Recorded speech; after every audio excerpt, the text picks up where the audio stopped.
Don't I know you, sir? Don't believe so. I haven't been here in many years. Name's Silas Greaves. Silas Greaves? The bounty hunter? Used to be. Well, what are you doing here in Abilene? Just passing through. Got a little business to take care of. Well, sir, it would be an honor if you would allow me to buy you a beer. Hell, son, it would be my honor to drink it. I'm Molly. Howdy. I'm Dwight. That's Jack and Steve. Ben's behind the bar. Oh, I bet you got some great stories. A couple. Any of them true? Jack, be nice. A few. What about your shootout with Henry Plummer's gang in Bannock, Montana? Is that where you started as a bounty hunter? That's what it says in this here dime novel. Don't believe everything you read in them dime novels, boy. First man I hunted was back when I was riding with Billy the Kid. You knew Billy the Kid? Damn right. That scrawny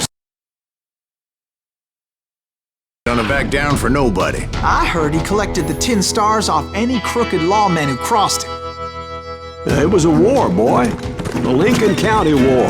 And Billy promised his regulators would take the life of every bastard who helped bushwhack John Tunstall. Kid had a big chip on his shoulder and a hair-trigger temper. Made him dangerous as hell.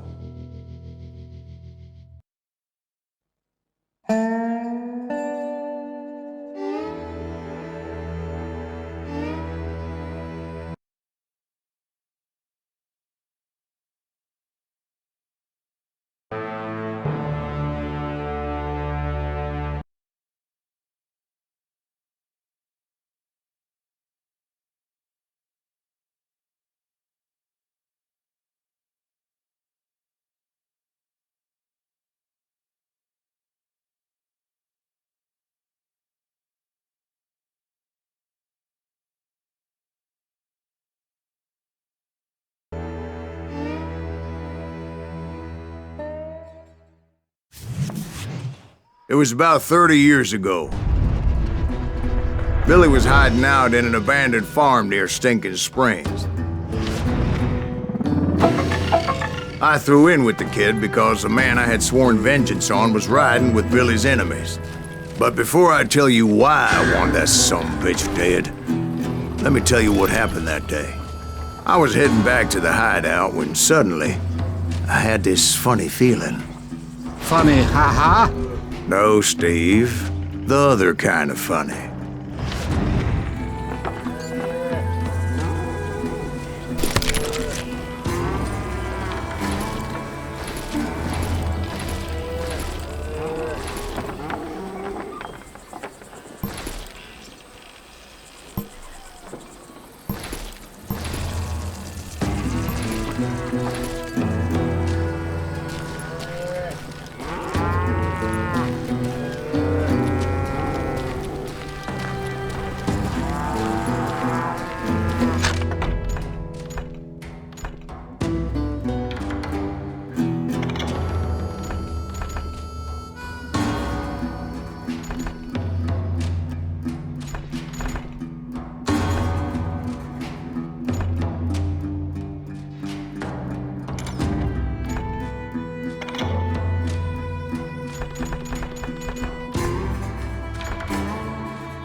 Stay. Keep an eye on the road. That's not fair. We're missing all the fun. I knew those two morons would never let me through. I had no choice.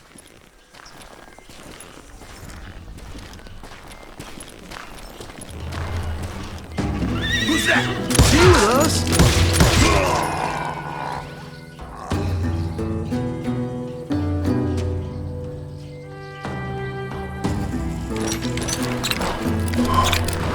Was it Pat Garrett's posse? Oh, yeah. I heard the shots and I knew I had to move fast. Garrett and his army of deputies had surrounded the entire homestead. Fire at will! Spread out, goddammit! They're coming from the rear! I decided to help Billy and the boys out a bit. So that's just what I did.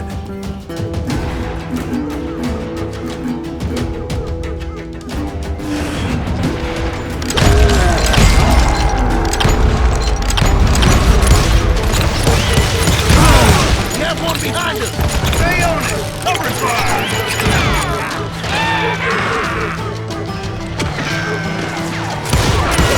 As the governor of New Mexico was paying for the kids' apprehension, Garrett was able to hire every gun hand in Lincoln County.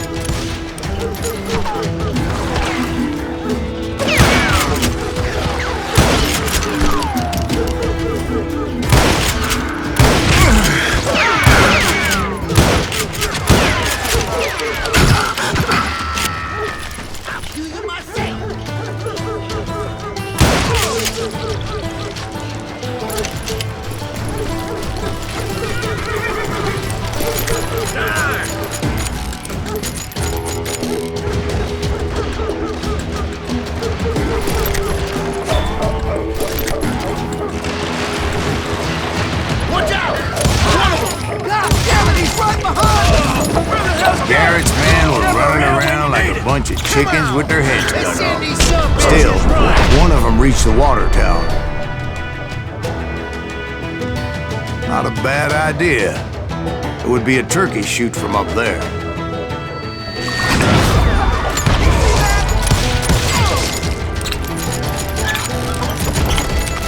Luckily, these shooters Garrett hired weren't the sharpest tools in the shed.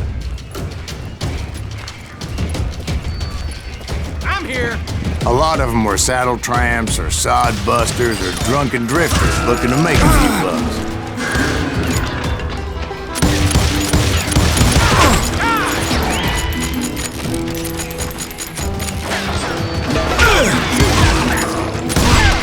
That was too damn close!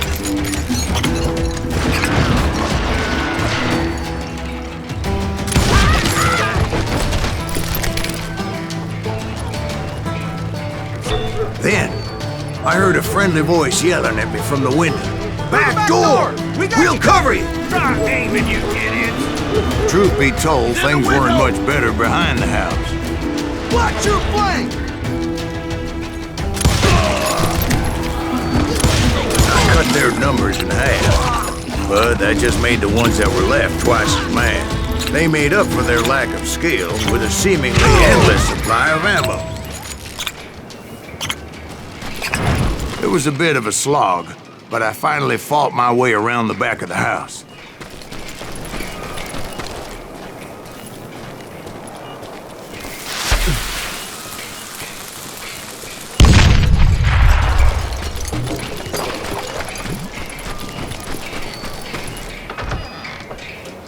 And like that, I was dead, you inside, bastards! none the worse for wear. I passed Dirty Dave. And upstairs, I found Billy and Charlie Beaudry. I'm putting you down!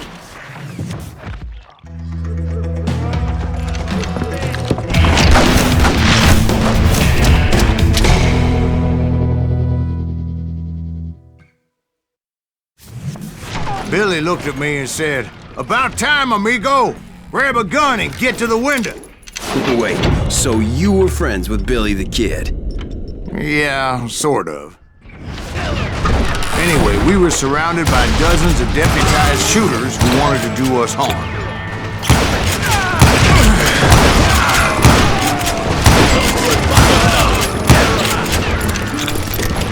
Kill him! I can keep this up all day! I think I got one! I'm telling you, Garrett's men were dropping like flies, but they just kept on coming. He's missing all the action!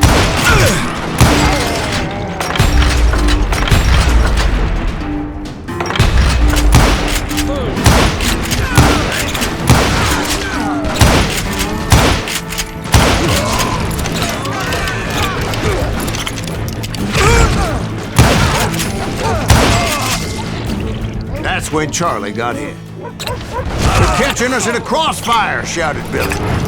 "Get to the other side!"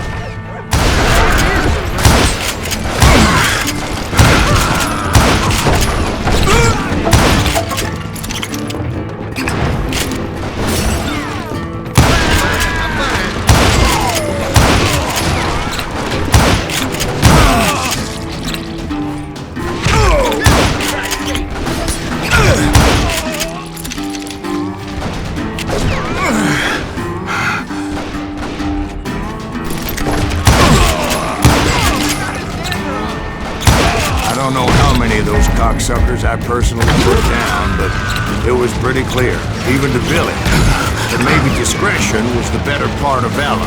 What's that mean? It means that it was time to cut and run. "They got a Gatling," Billy shouted. "Get the horses and bring them round back. I'll draw their attention."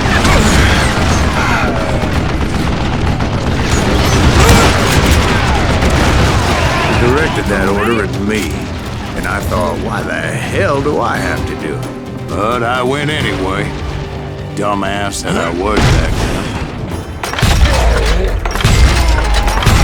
Make a run for it! Those poor sons of bitches are done for! Many would have fled in my place. But I had that false sense of invincibility that many young men have. Like Jack here. What are you saying, old man? Jack, he's just John. Yeah, he better be. Mr. Greaves, please continue. Please, call me Silas, ma'am. Now, where was I? You were heading for the barn. Making my way past a passel of fallen foes.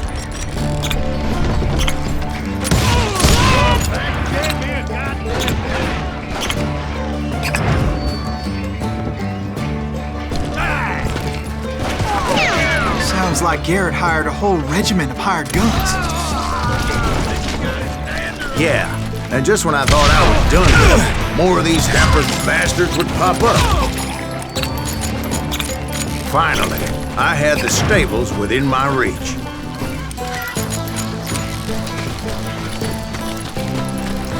And that's when I met Sheriff Pat Garrett.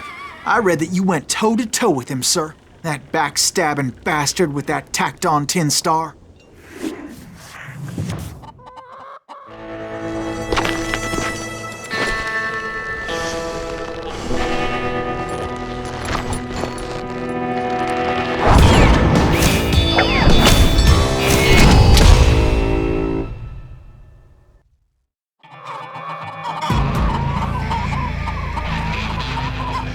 You challenged him to a showdown.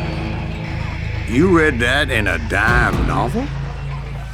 It said he showed no fear as he took your measure with eyes like a rattlesnake.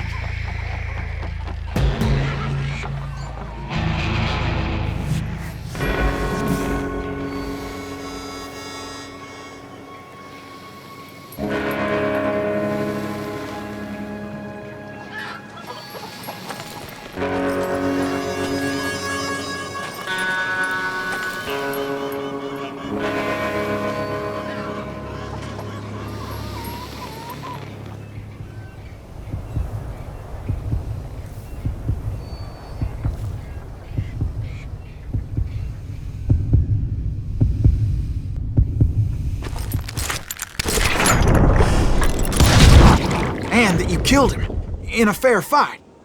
Is that what that penny dreadful said? No, boy. That ain't what I meant when I said I met Pat Garrett. So let me start again. I finally reached those damn stables.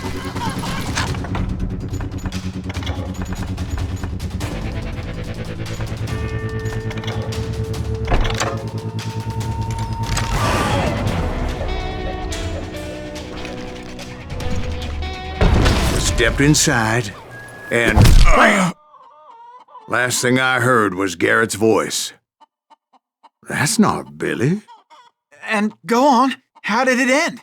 And, boy, that was just the beginning.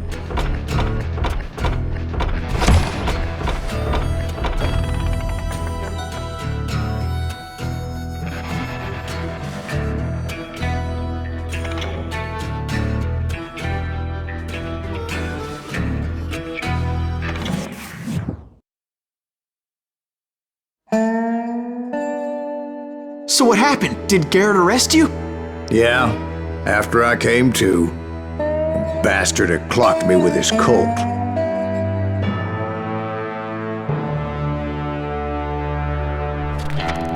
And the kid surrendered? When he realized there was no getting out of there alive. So they locked you up in Lincoln? Indeed they did. Sentenced me to hang right along with the kid.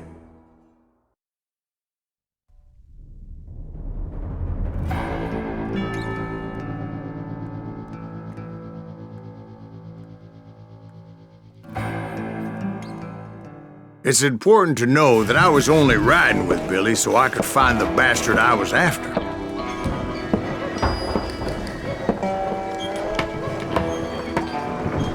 He was with John Kinney's gang, and they were sworn enemies of Billy's regulators. Why were you after him? I owed that son of a bitch a bullet for what he had done to me and mine. Instead, all I got for myself was a goddamn death sentence. Luckily, it was right around then that I heard Billy make his move.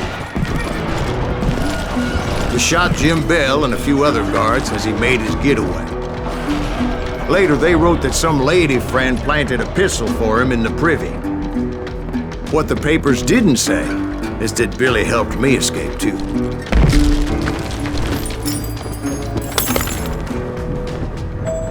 My first order of business was finding a firearm.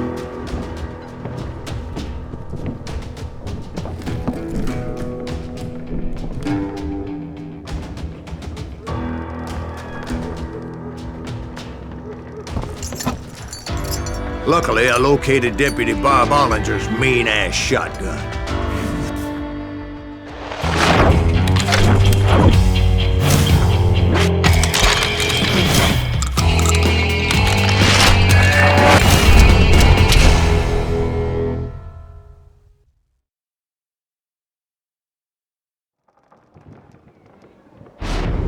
I saw Billy through the window, and he yelled that I should take to the rooftops to make my escape. So I did. Anybody see Billy? Son of a bitch shot Jim Bell! Hell yeah.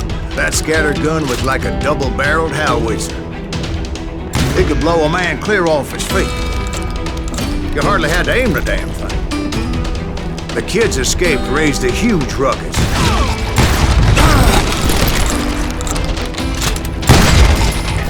Guards were everywhere looking for him.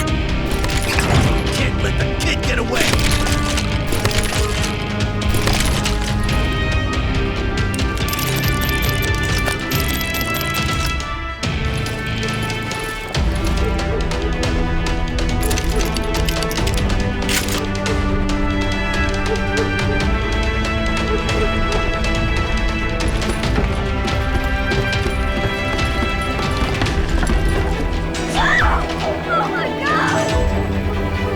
Anybody see him? I had to jump from roof to roof like a damn alley cat. I followed the planks where I could.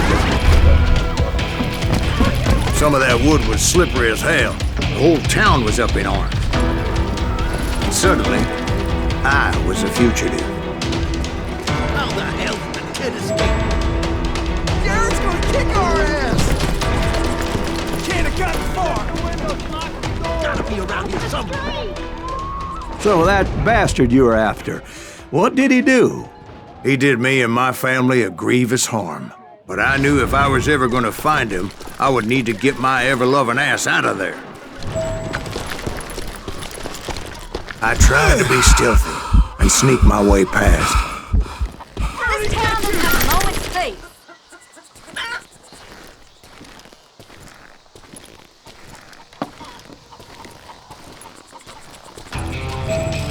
You! But hell if they weren't all waiting for me. Apparently, some of them thought I was Billy. He's in town somewhere! See, me and the kid shared a certain similarity in build and color. I was just glad I had Deputy Bob's mean-ass shotgun. You won't get away with this!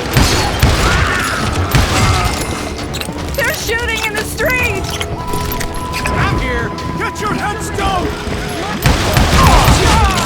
Now you're really pissing me off! So much lead was whizzing by my head, it was like everyone in Lincoln wanted to put me in the ground. I knew I needed to find a horse. Though I never did have a great fondness for those four-legged grass eaters. Smelly, sweaty, ungrateful beasts. They're pricing too high, if you ask me.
But where was the kid while you were busy getting shot at? Gone. And that's when it occurred to me why Billy set me free.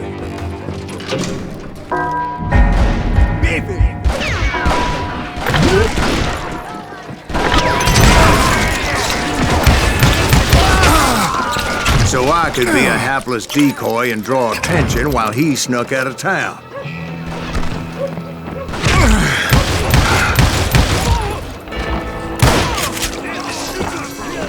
I knew if I made it out of there in one piece, no one would put a price on my head. Because everybody in Lincoln would be dead? No, because they all thought I was Billy, and all that blame would fall on him. Meanwhile, Deputy Bob Ollinger was organizing a posse to put me down.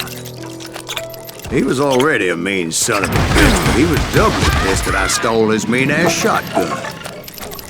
Anyway, it was me or them, and the only way forward led me straight to perdition. But the cards were dealt, and I had no choice but to play them.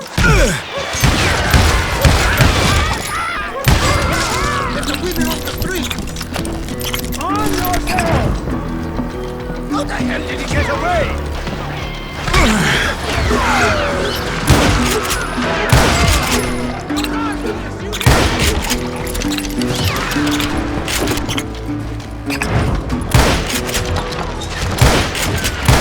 Let him get away!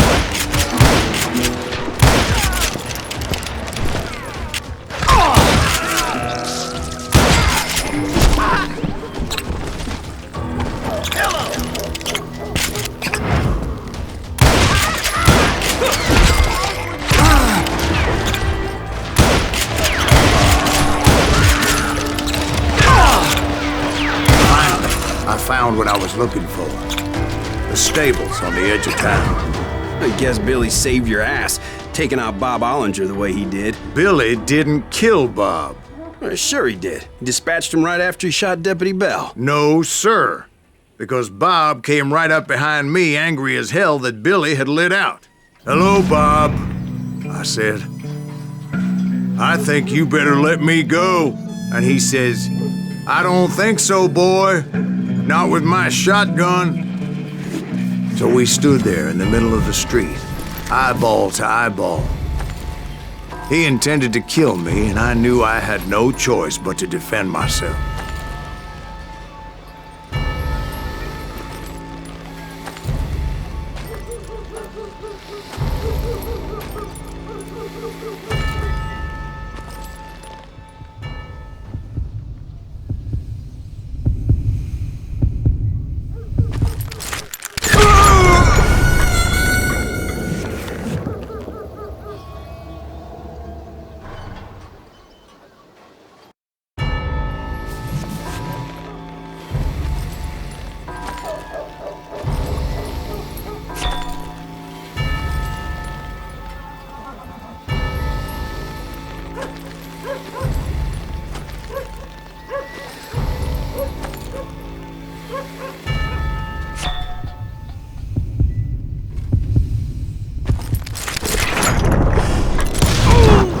Killed him in a fair fight. Everybody saw I had no damn choice. Well, Lincoln got a mite depopulated that day. Pat Garrett gunned down Billy 3 months later, so his escape was all for naught anyway.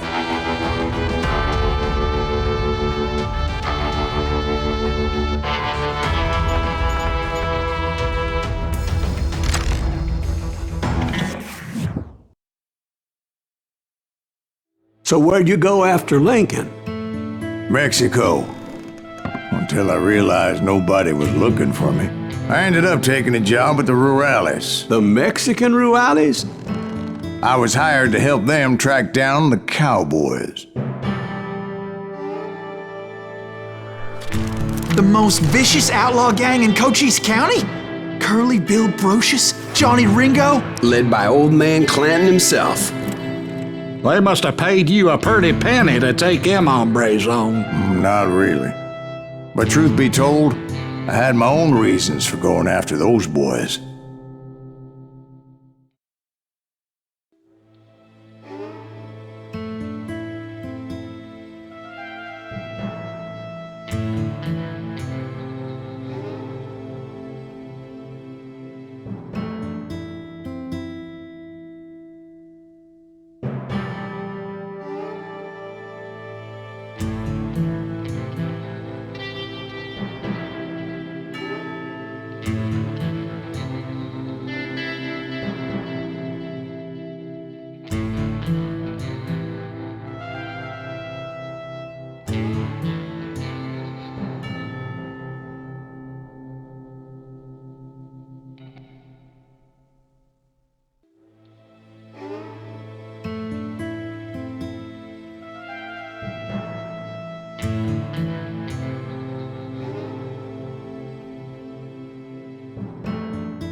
So was the bastard you were after now riding with the cowboys?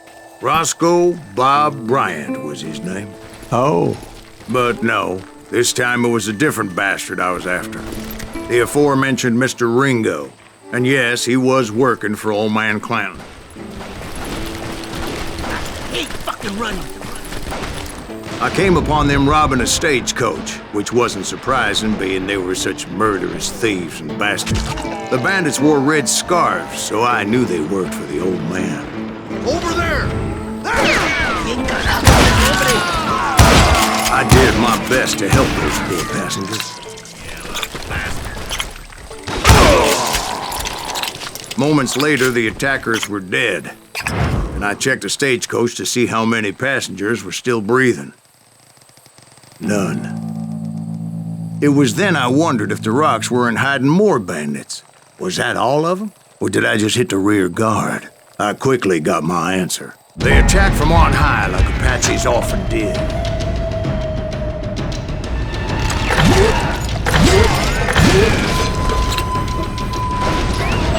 They would appear in great numbers from above and rain down lead on their hapless enemies' heads, making use of the high ground and whatever else they had. Yep, the Apaches always appeared out of nowhere, and there never seemed to be an end to them. Hold on. Were you attacked by Apaches? What happened to the cowboys? Did I say they were Apaches? I said Clanton's cowboys attacked me Apache style. I was in a pitched battle, but I was holding my own against an overwhelming enemy force. See, at the time, I was still pretty green, would often blunder into regrettable situations. But I just kept shooting at anything I could see up in those damn rocks. I didn't see Ringo, but I knew he was with the cowboys. He and Roscoe Bob had done me a dreadful wrong, and I was determined to have my revenge. But to get to Ringo, I knew I'd have to fight my way past these other assholes first. Unfortunately, I was running out of ammo. Another perfect example of my relative inexperience as a hunter of men. I immediately knew that a tactical retreat was called for, as my vengeful fury was much less impressive without the bullets to back it up.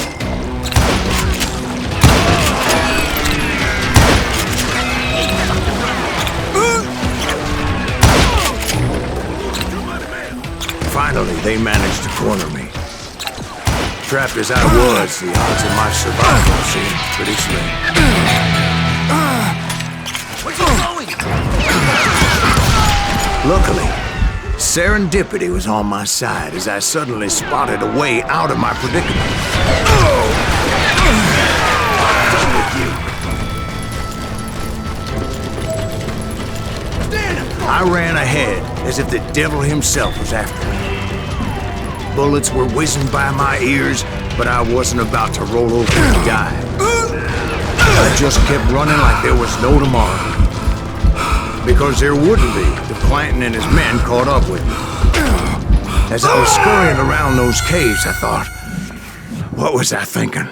Going up against a gang like this?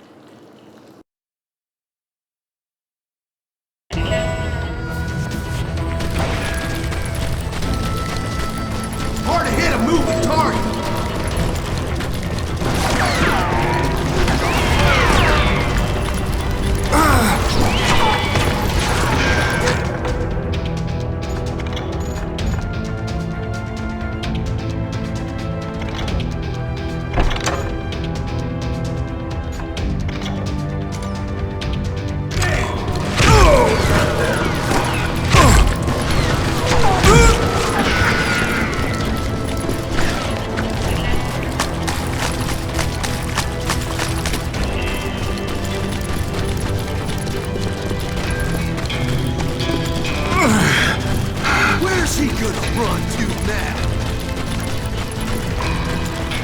I just kept running, not knowing where the hell I was going.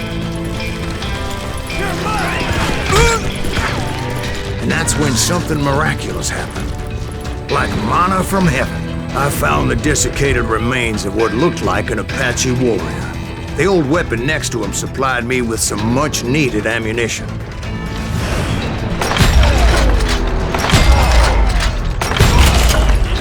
Bat Masterson once told me it was more important to be lucky than good, and he would know.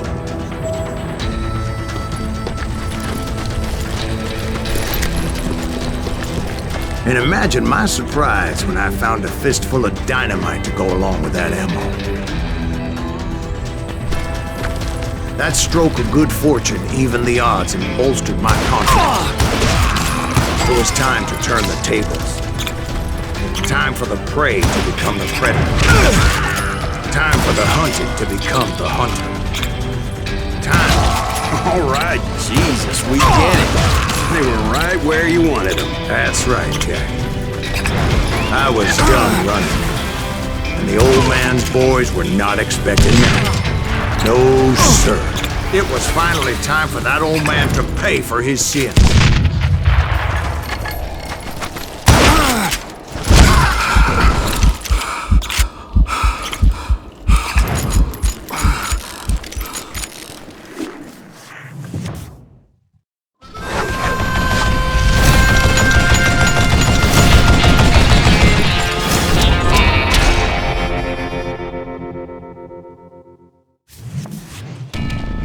I yelled out at the top of my lungs, "Clanton, I'm coming for you!"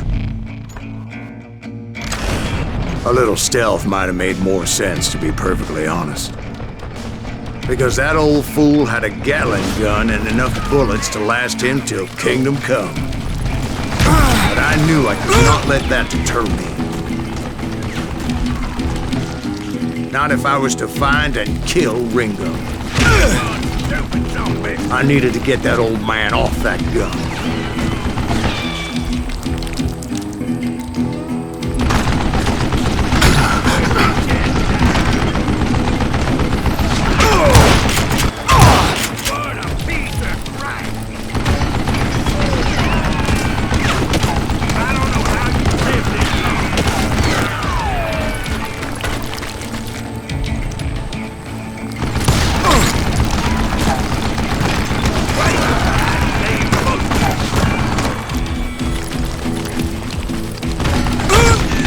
Most everyone thought it was the Ruales who had come up against him in Guadalupe Canyon, but it was just me.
Apparently, one of the cowboys made it out of there alive and told Ike and Billy Clanton that it wasn't a Mexican who took their father's life that day.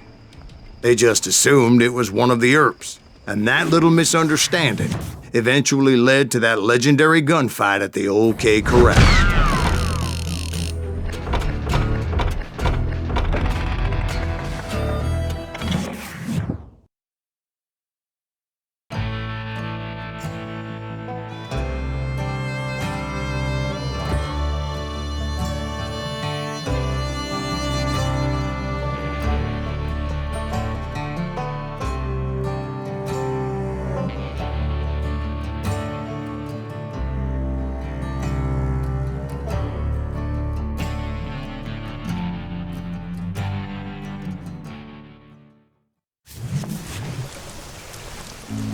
A few weeks after that dust-up at the OK Corral, I was still after Johnny Ringo.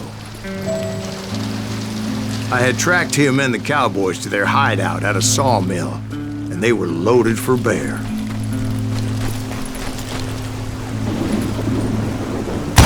Somebody's coming! So, what exactly did Johnny Ringo do to piss you off? Well, him and that other bastard. Roscoe Bob Bryant? Yep. They both deserve to die, and I promise I'll tell you why.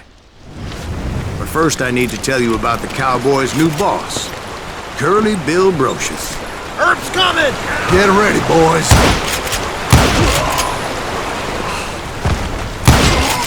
Now you're really pissing me off! Curly Bill took charge of the Cowboys upon the old man's demise, and after that gunfight at the OK Corral, the Clantons wanted revenge. So they murdered Morgan Earp and grievously wounded his older brother, Virgil.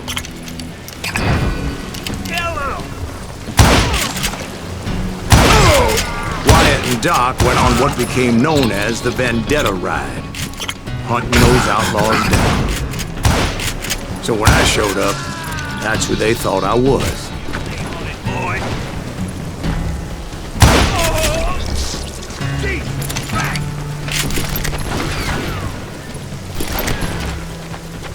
Damn it!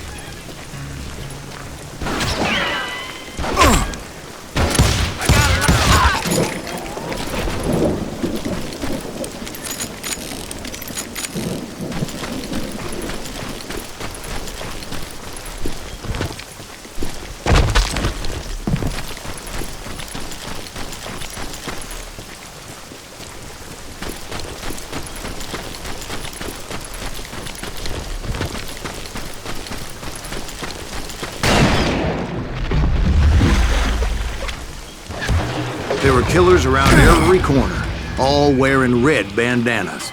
That's how the cowboys identified each other. I was beginning to wish I had one myself. But I wasn't about to let Ringo walk away unscathed. And that's what drove me forward. They say that Ringo was infernally fast. I hardly saw anyone faster, boy. Certainly not Wyatt Earp. That man was all hat and no cap. Earp wasn't much of a match for him. But Don Holiday might. That Lunger should have kept his nose out of it. They never charged anyone for the murder of Morgan Earp. But everybody knew that Curly shot him in the back. That was common knowledge. Well, maybe so. But Ringo had nothing to do with it. He was just being loyal to a friend. Is that what you call it? Being loyal? Well, to get to that loyal friend, I had to pass by some buzzsaws as big as a man.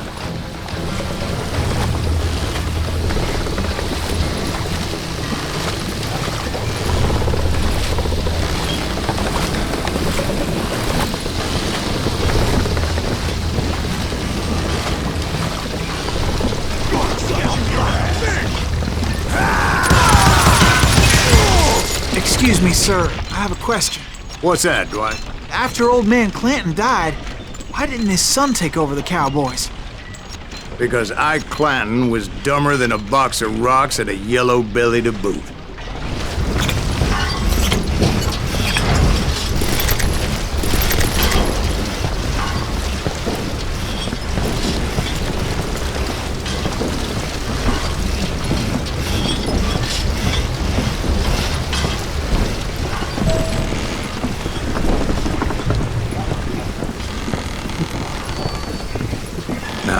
Where was I? Taking down the entire cowboy gang single-handed. Indeed I was, Jack.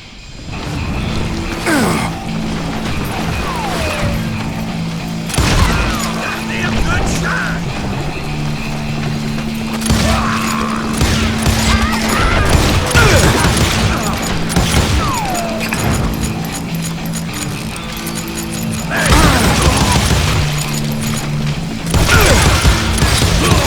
Though it wasn't easy, as those boys had good cover.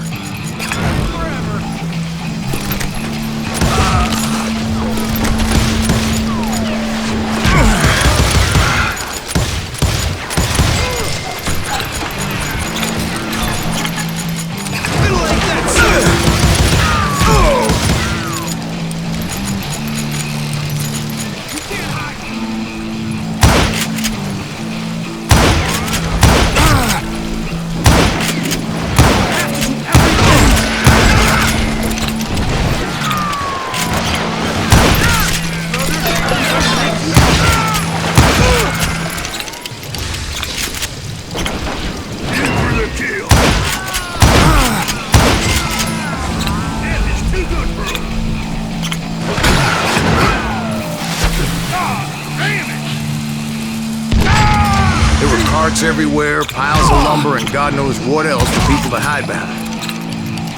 That really was one hell of a sawmill. Quite an impressive operation.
And where was Curly Bill? Did you see him? I'm about to get to that, Ben. Patience. I'm painting a picture here. There was this beautiful waterfall and a crystal clear stream that led to a verdant valley that was truly...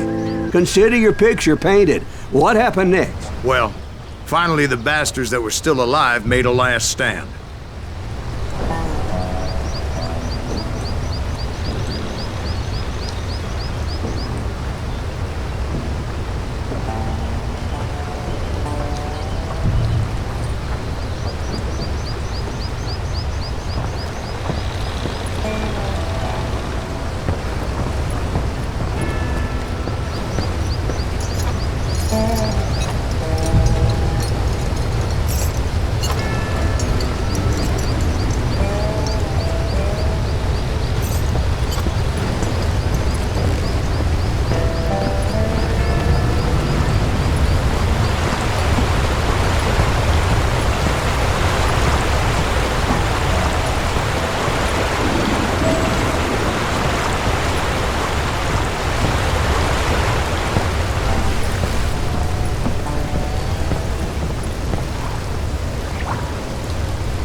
Curly Bill, Johnny Ringo, and his compadres took off into the lumber yard, and I followed after.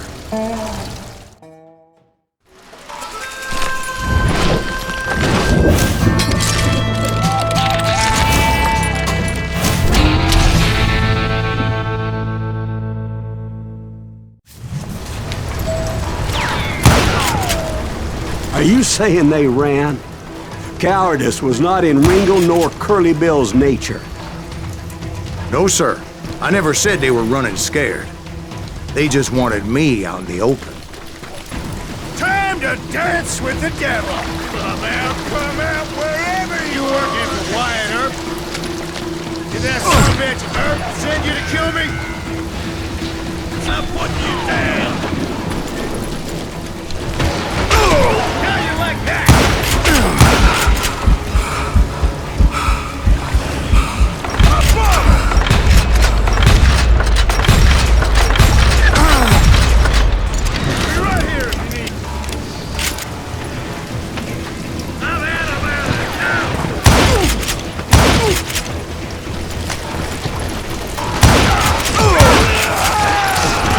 Brocious gave me no choice but to take his life. But Ringo was nowhere to be found. I knew you didn't kill Ringo, because he was found dead in a different location altogether. To this day, his killer is still unknown. Indeed. Took me a few months before I finally tracked his ass to West Turkey Creek Canyon.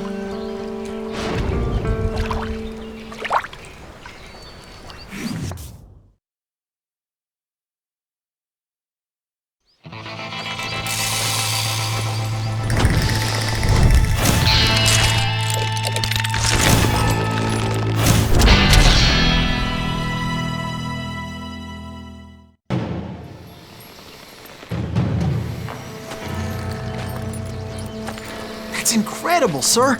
I always thought that Doc Holliday was the one that killed him.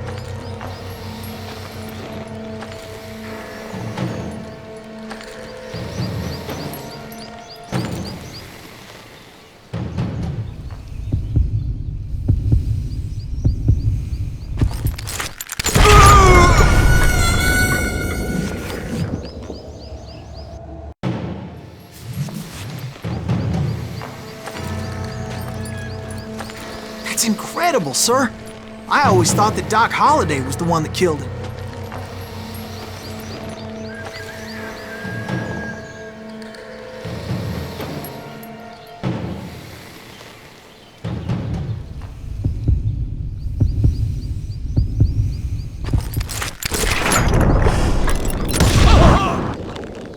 Sorry I had to ruin the legend for you, boy. But the legend ain't always true. Doc Holliday had nothing to do with the death of Johnny Ringo.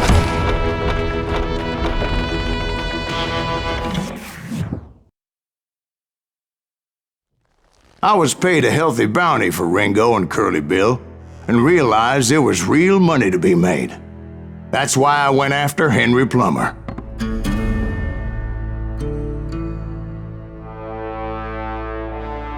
Now, wasn't he the sheriff who augmented his income by shaking down miners and robbing gold shipments? That's the one.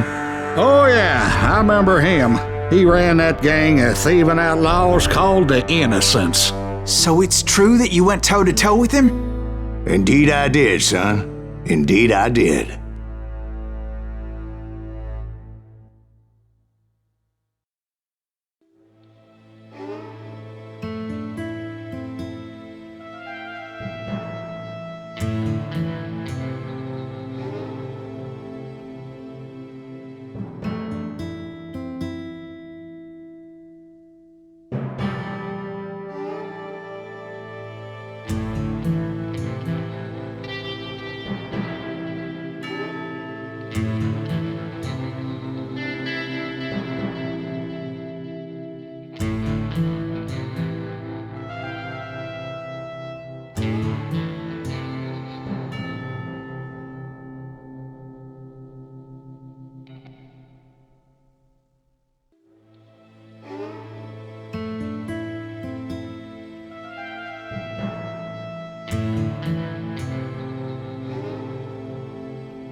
I knew I needed resources if I was going to track down Roscoe Bob Bryant, and hunting Plummer looked like a good way to get rich quick.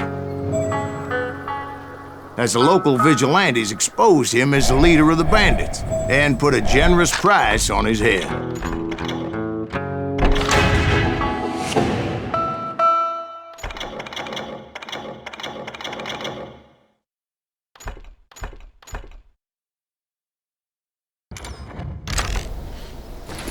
Plummer rallied his gang to plunder one last gold mine before making their escape, and that's where I thought I'd find him.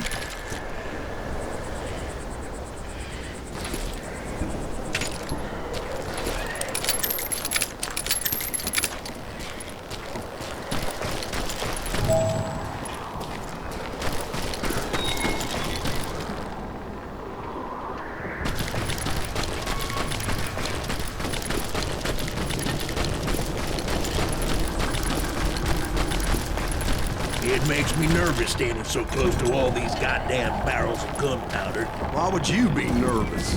No one has the cojones to come after us. As long as you don't light up a cigar, we're fine. Yeah, besides, George is up there on the rocks with that rifle of his. Nothing gets past him.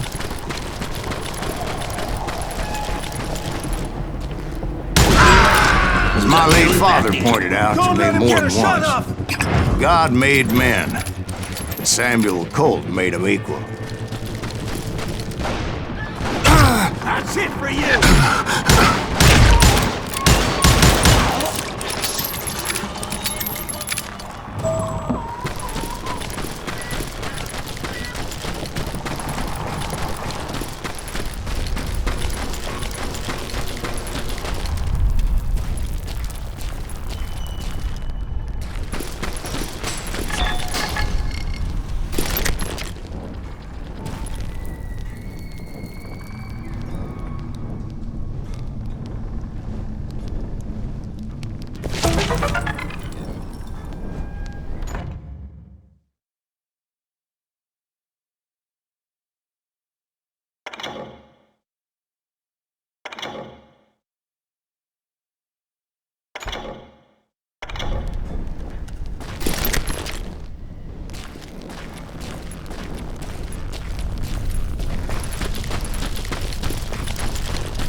I knew that dynamite wasn't mine, so I decided the polite thing would be to return it.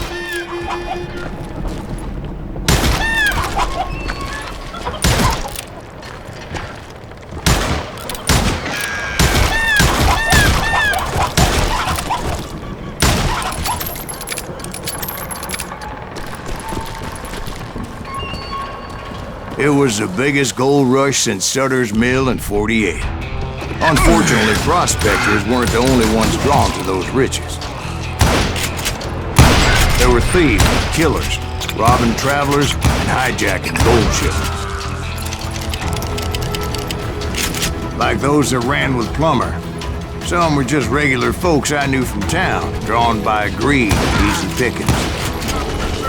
Die like this! Charlie Crow, the blacksmith.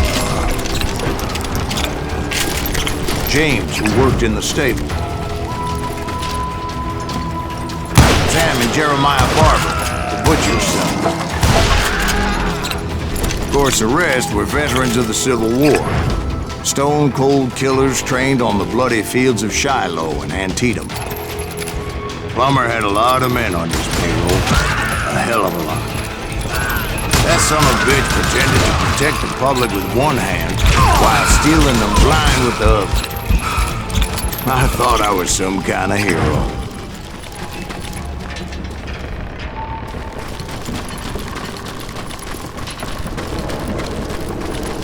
I finally made it past and headed on to meet my destiny. But first, I had something I needed to figure out.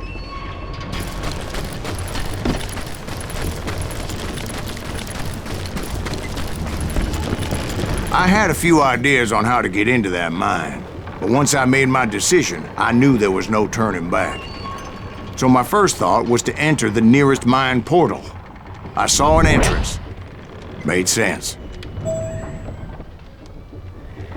It was the quickest way in, but that also made it more dangerous, as there would undoubtedly be enemy pickets posted along the way.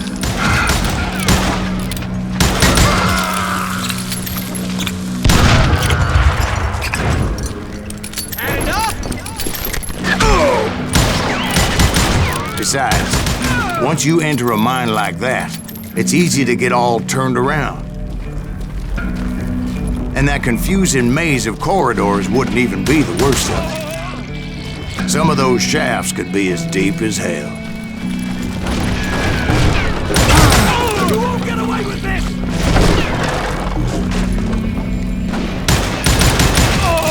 A single stumble or misstep can easily end in a deadly plunge to oblivion.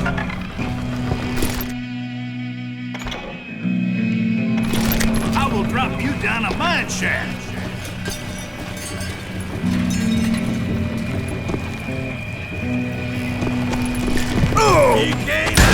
Quick reflexes often make up for a lack of common sense. Luckily, I was never one to be easily pushed back. I would just need to be careful not to blow myself to kingdom come. With all that gunpowder and dynamite everywhere, a body has to know what he's shooting at.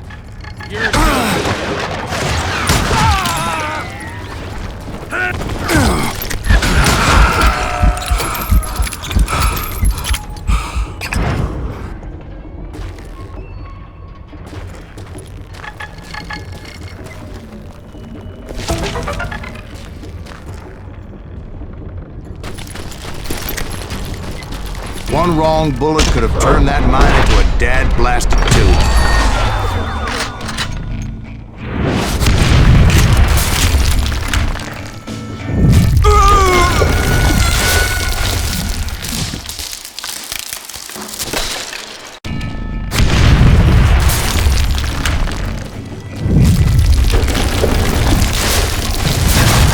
I freely admit that my plan of attack was not just moronic, but clearly insane.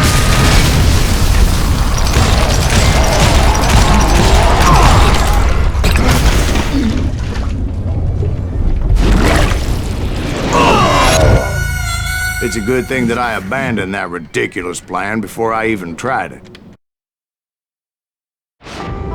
Instead, I spotted a ladder, a way into the mine from the opposite side.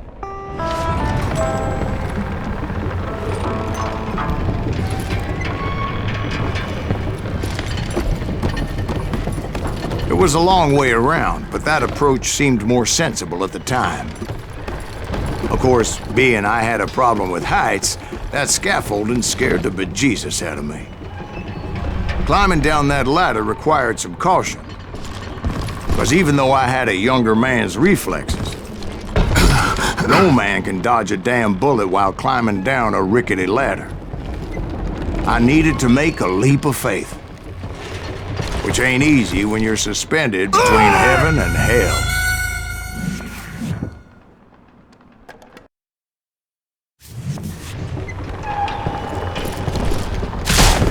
I was determined not to give up, however. That Sheriff Plummer seemed quite the despicable character. When the vigilantes discovered what the sheriff was up to, people were outraged. That 10,000 they put on his head would go a long way to helping me find old Bob. And I had made it my mission to settle that score come hell or high water. But first, I would have to make a choice. Take the elevator or climb the ladder.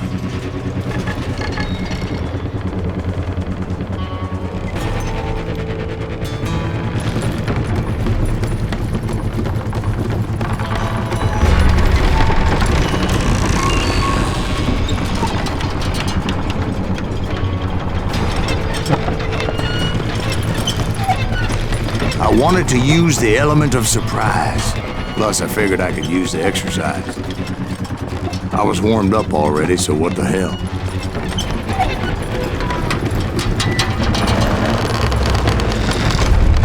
What are you looking for?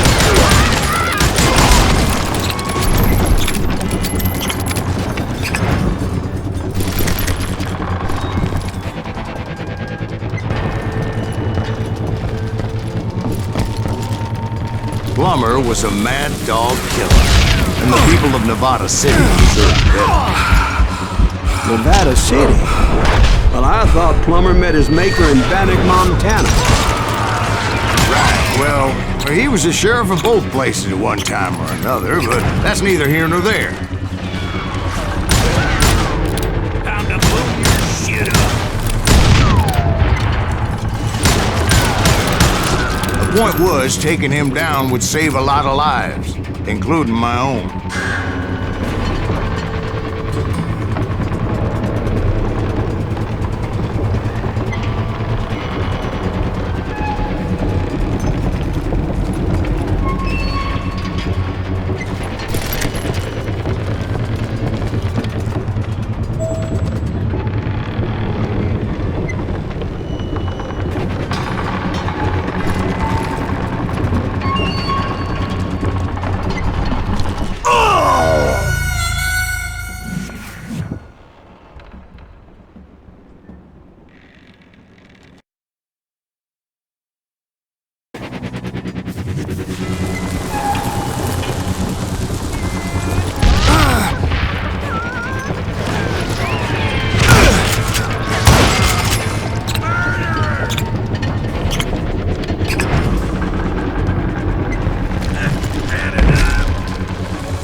gonna bury you in a million pieces! This day is just getting worse and worse for you!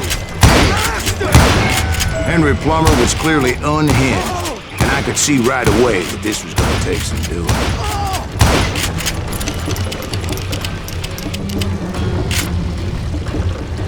I'm going full medieval on your ass! Come on, boys! Take this cocksucker out!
that's how Henry Plummer died.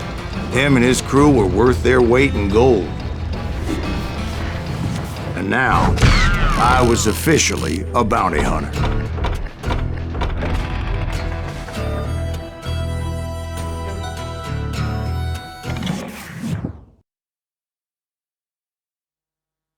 So, did you finally go after that Bob feller? Well, I heard word he was in Kansas with John Wesley Hardin. So that's where I went. Where in Kansas? Abilene. Why do you ask, Ben? No reason. Was Hardin as fast as Ringo? Ringo was fast, but John Wesley was as fast as the devil himself.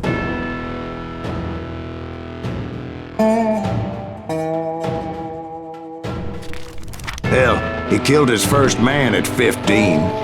From that day forward, he had a price on his head and wouldn't back down for nobody, not even Wild Bill Hickok himself.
I dodged death many a time, and that night in Abilene was no different.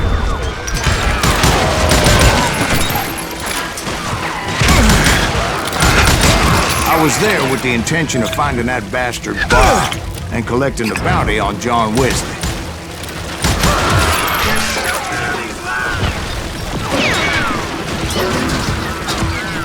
There he is! I thought the Texas Rangers got Hardin. Yeah, that's what they want you to believe.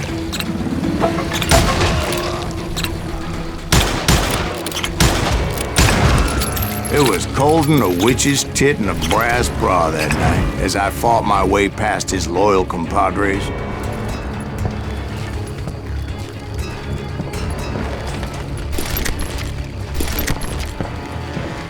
To the very same saloon we're sitting in today.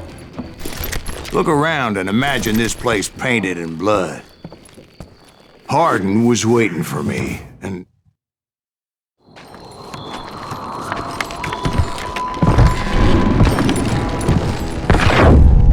Wait, I'm jumping the gun here.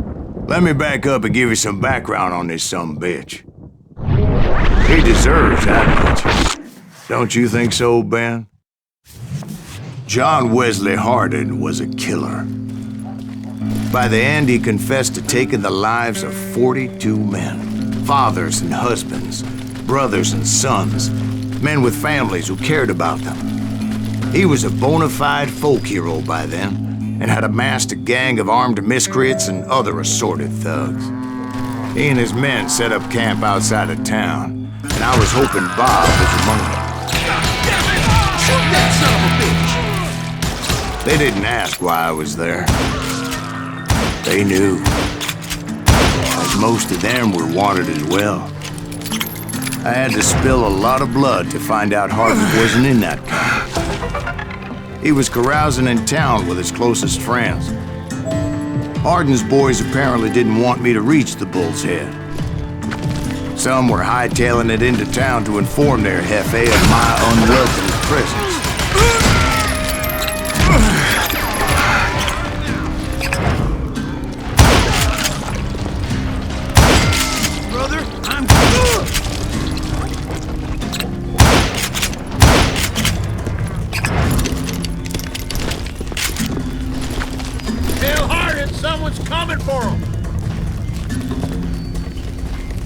Stop that sumbitch! Let the boys know we got another law dog.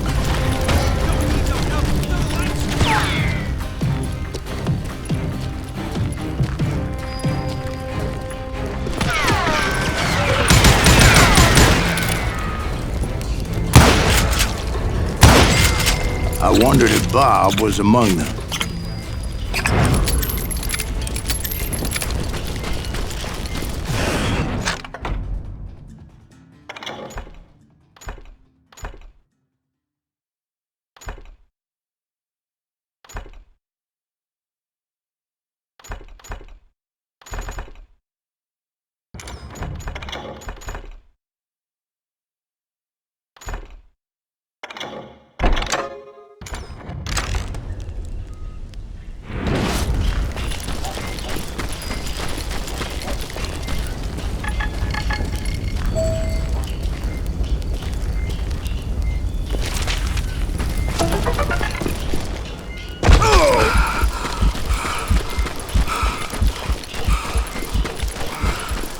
And I steeled myself for the fight ahead.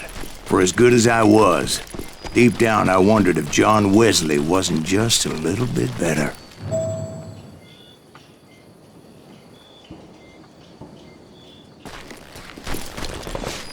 Before I could test my mettle against Hardin, however, I would first need to dispatch his cadre of hired killers.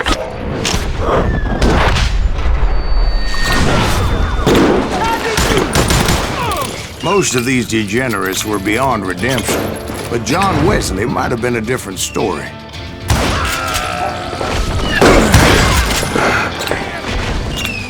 I didn't learn until later that that night was in fact his birthday celebration.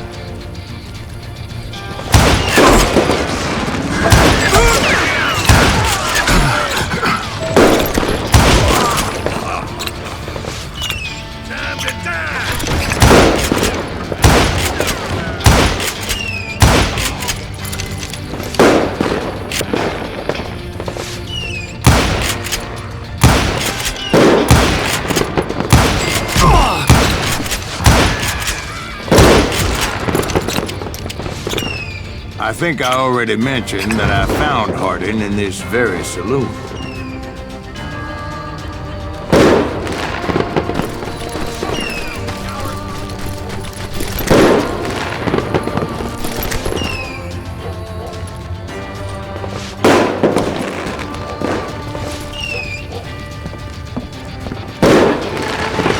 Suffice it to say, nobody there was happy to see me.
I felt a certain hostility.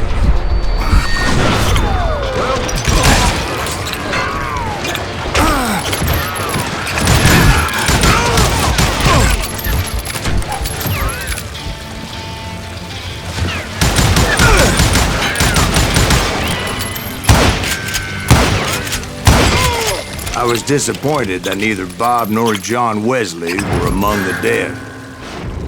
But that was short-lived, as a moment later I was facing down the fastest gun in the West.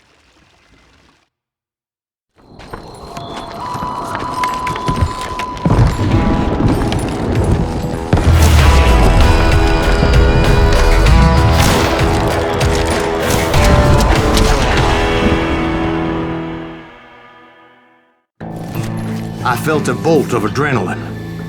Or maybe that was fear. He was well known for his tricks, and I knew I'd need my own if I was ever to defeat him.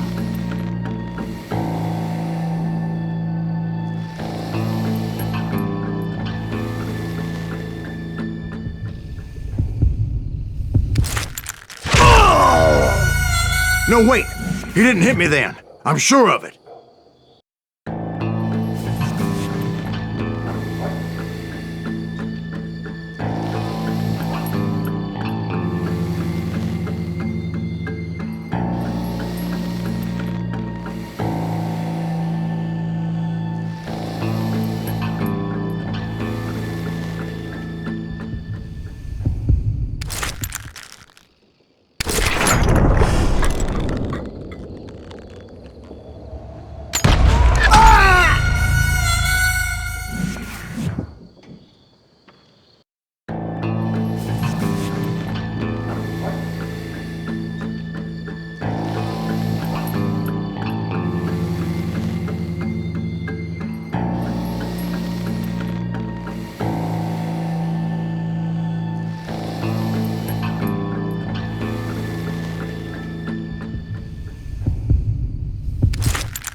I felt a bolt of adrenaline. Or maybe that was fear. He was well known for his tricks, and I knew I'd need my own if I was ever to defeat him.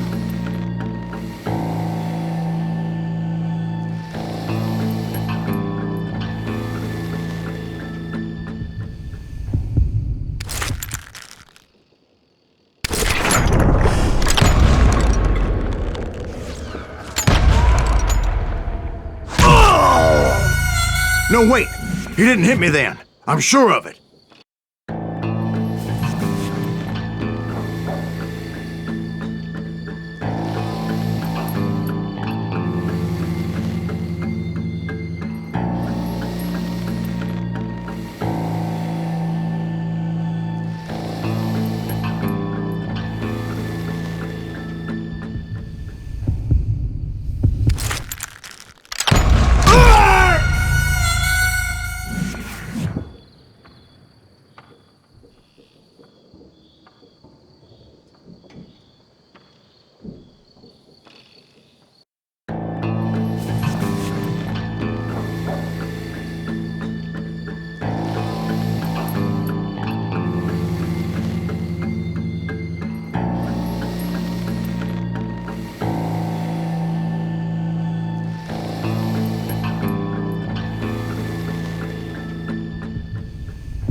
I felt a bolt of adrenaline.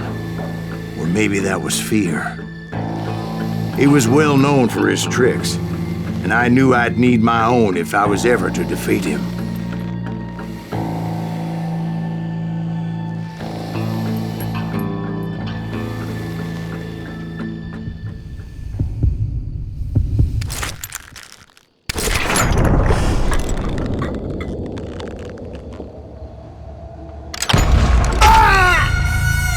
No, wait! He didn't hit me then. I'm sure of it.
I felt a bolt of adrenaline.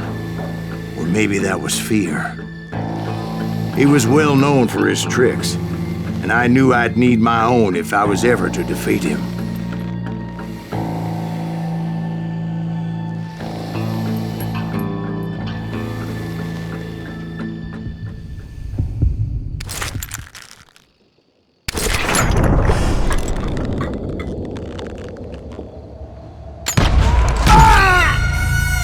No, wait!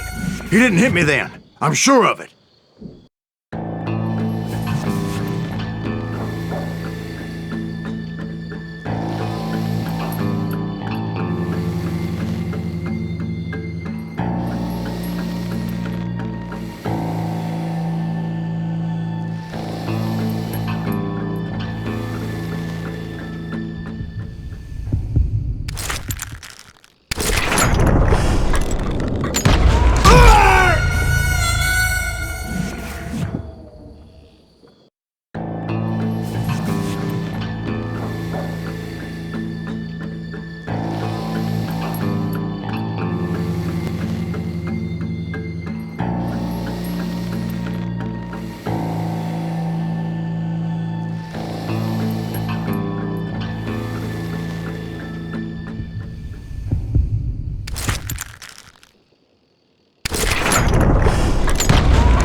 I felt a bolt of adrenaline. Or maybe that was fear. He was well known for his tricks, and I knew I'd need my own if I was ever to defeat him.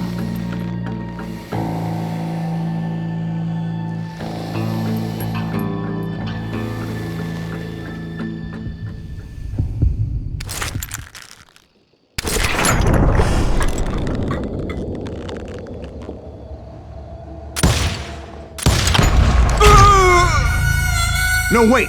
He didn't hit me then. I'm sure of it.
I felt a bolt of adrenaline.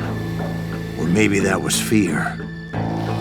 He was well known for his tricks, and I knew I'd need my own if I was ever to defeat him.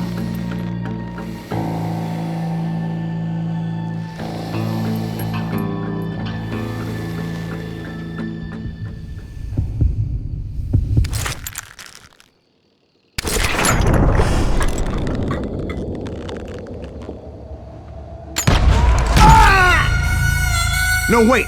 He didn't hit me then. I'm sure of it.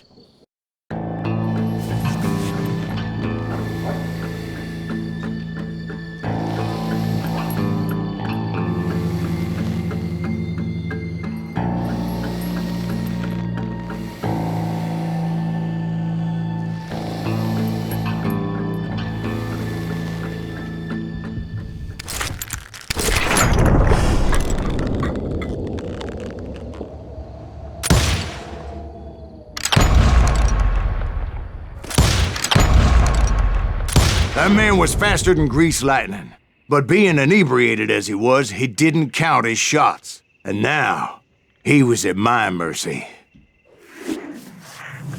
So he didn't die? No, I sent him to prison. Years later, after he was free, some restless Avenger took his life. Shot him in the back at a saloon just like this one. Anybody up for another beer? Ben?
Thank you, darling. Yeah, some say revenge is a dish best served cold. So whatever happened to that Bob guy you were after? Personally, I'd like to hear some of your other adventures. Like, I don't know, did you ever go toe-to-toe with a red man?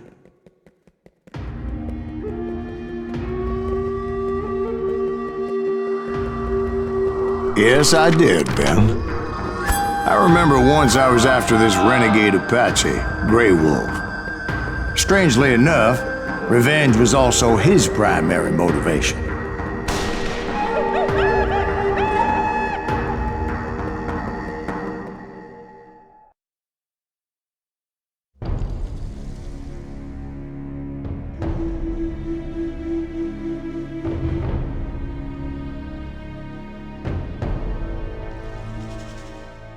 A bounty was put on Grey Wolf's head, and that's how I came to hunt him in the mountains.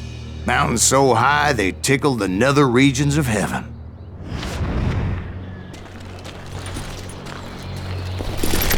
Grey Wolf was a Chiricahua Apache medicine man who had led a war party in revenge for a massacre against his people.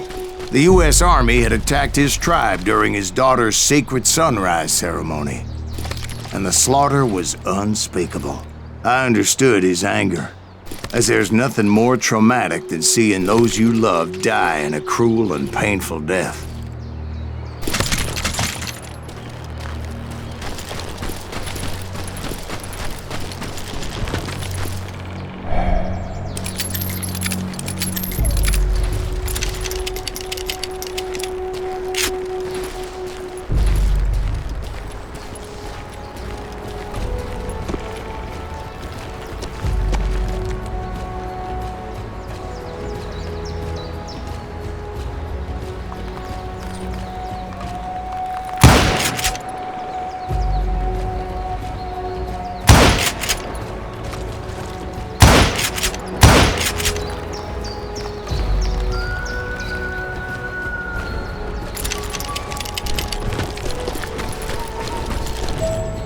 Right from the beginning, I couldn't shake the feeling that Grey Wolf was watching my every move. He led a band of young Apache warriors who wanted retribution and were more than willing to die for him.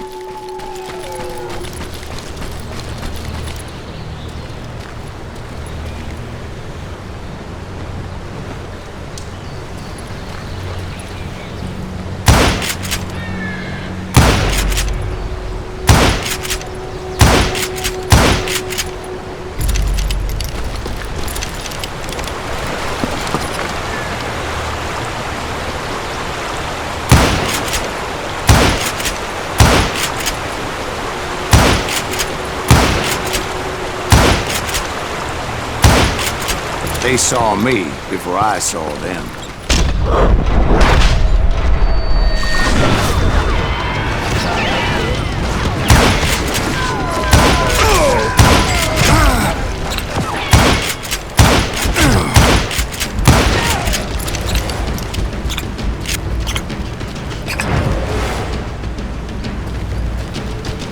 And it crossed my mind that maybe this wasn't such a good idea. But now that the shooting had started, there was no backing down.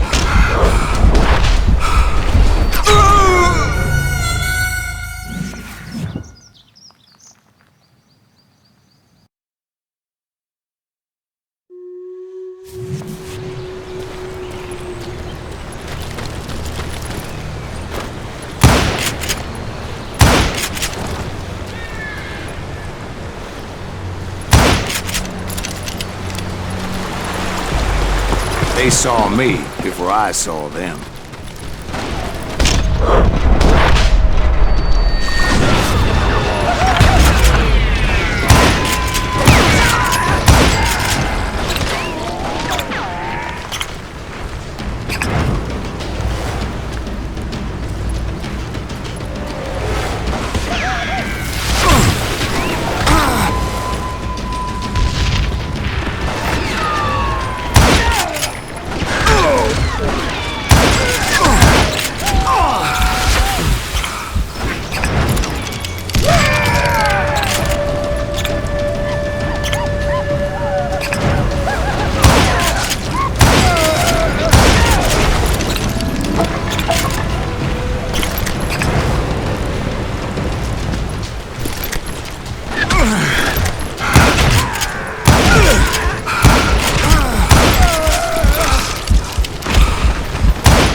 rugged country, the winter home of the Chiricahuas, and that's why they had retreated there.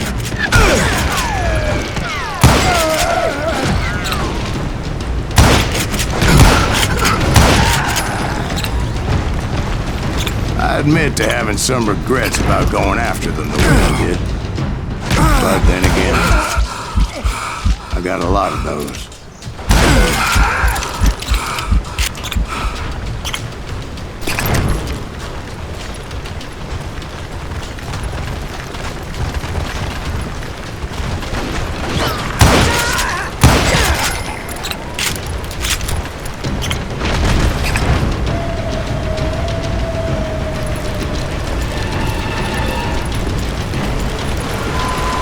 Did you find Grey Wolf?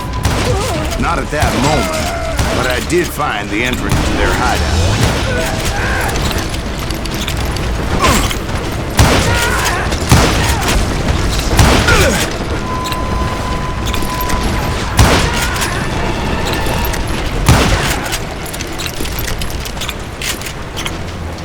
A deep crevice that led to a deeper cave.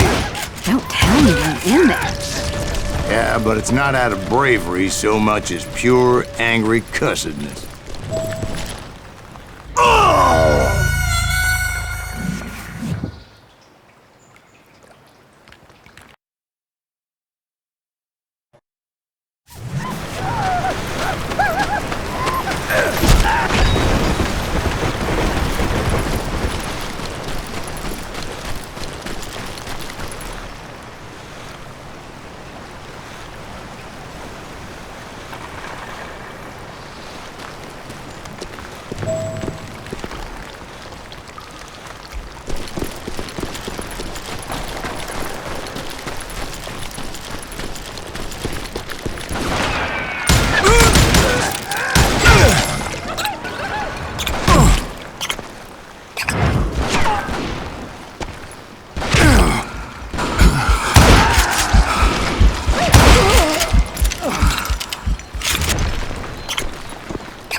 See, back then, I had a stubborn streak a mile wide, and I wasn't about to back down.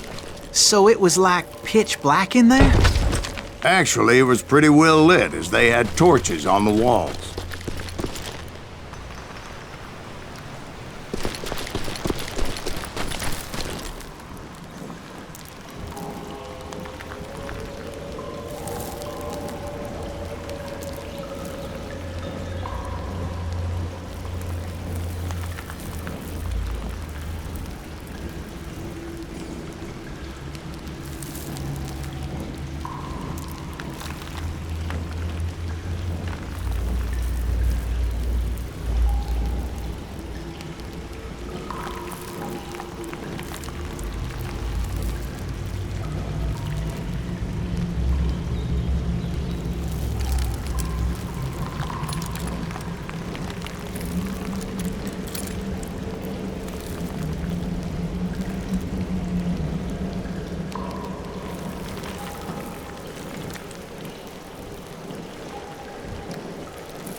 big was his cave?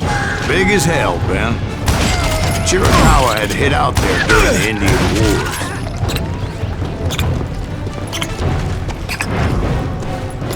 They thought it was haunted with the ghosts of those murdered by the horse soldiers.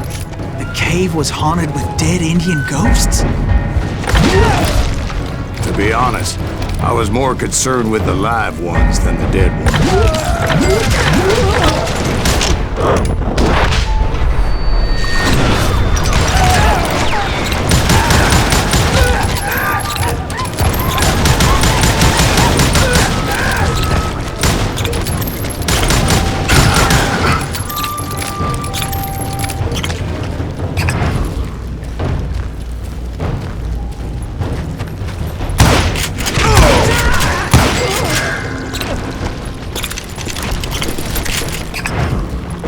How come you know so much about engines? A few years back, I was married to 2 Mescalero women. At the same time? Yeah, they were sisters. Polygyny is traditional among the Mescalero. So what happened? Oh, I had to get out of there. Those girls never shut up. Both of them nagging at me all the time. Drove me half crazy. Haven't seen them since. No, I mean, what happened with Grey Wolf? Oh, well, I pursued him into the Cave of Death.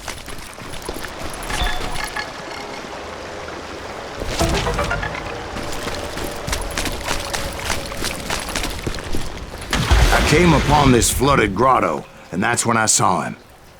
He came to me unarmed and unafraid. His voice echoed in the shadows, and I sensed he meant me no harm. You carry great darkness in your heart, and if you do not release it, it will claim your soul. The sound of his voice put some kind of ancient Indian spell on me. As his story unfolded in my mind, You will come to this place again and kill many more men, and the darkness will grow until it consumes everything that you are. The soul would have no rainbow, the eye have no tears.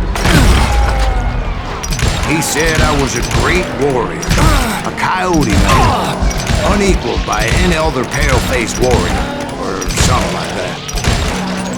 The snakes will bite shadows of your past until a venom poisons your heart, and an echo of the song of the dead summons the spirits deep from within the mountains.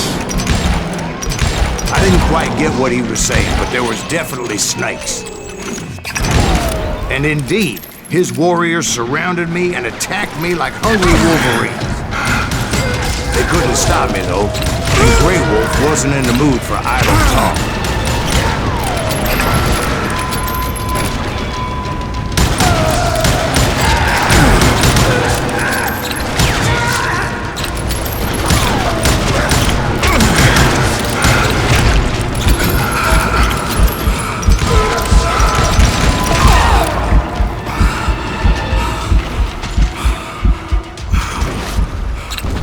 I swear I couldn't see any way out of this trap. But suddenly, one just appeared. Kind of like a miracle.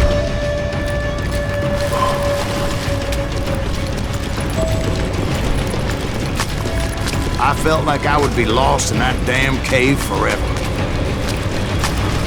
Finally, I found myself back outside, perched on the edge of a precipice overlooking a thundering whitewater river. To get where I was going required several leaps of faith, but no way in hell I was turning back. I chased after him, determined to make him explain the meaning of all that mumbo-jumbo.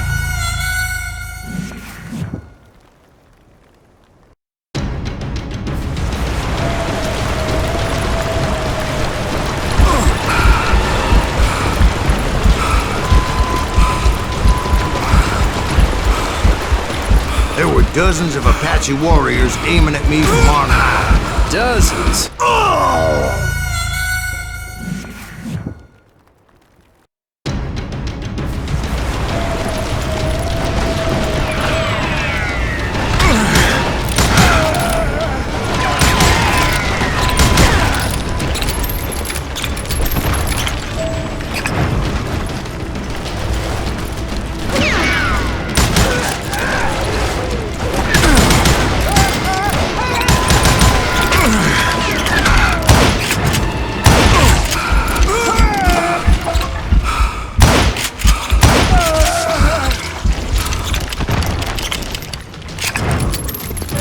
I had a steep climb up creek ahead of me and scrambled up those rocks like a mountain goat. I was determined to locate Grey Wolf and find out exactly what the hell he was trying to tell me. And wouldn't you know it, that crafty son of a bitch led me right into a trap. What kind of trap? Well, son, there had to be at least 100 Apaches surrounding me. Well, son, there had to be at least 100 Apaches surrounding me.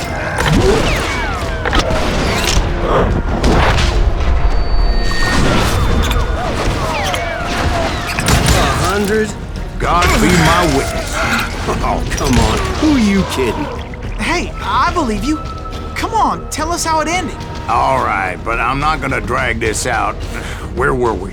You were surrounded by 100 Apache warriors. Well, I didn't take the time to count them exactly, but there were a lot of them.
And in the end, a path appeared before me that I had not seen before.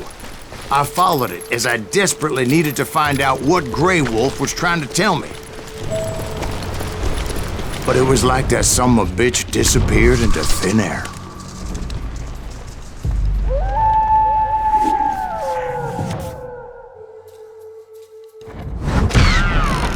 Never did find him. And never did collect my goddamn bounty.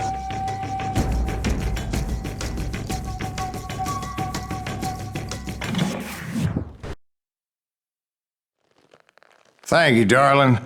It's interesting how the truth can sometimes seem might malleable, depending upon your point of view. Like how those dime novels make you out to be something you're not? Jack, don't be starting trouble. No, he's right. They do tend to exaggerate. Did they exaggerate your part in taking down the Daltons? Well, I was there in the flesh, boy, so I saw what happened firsthand.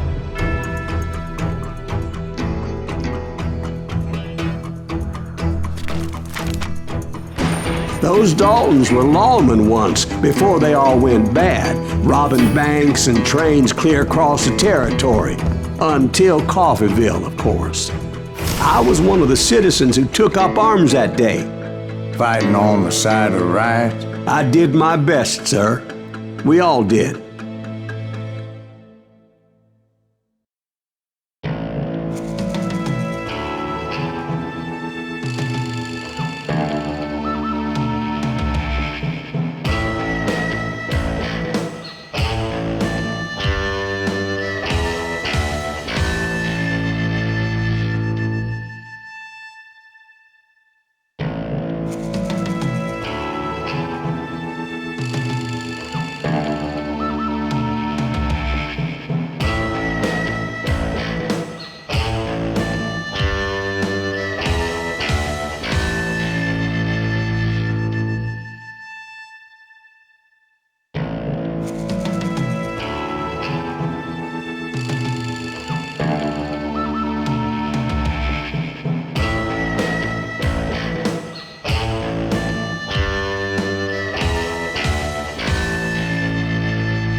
It was early morning.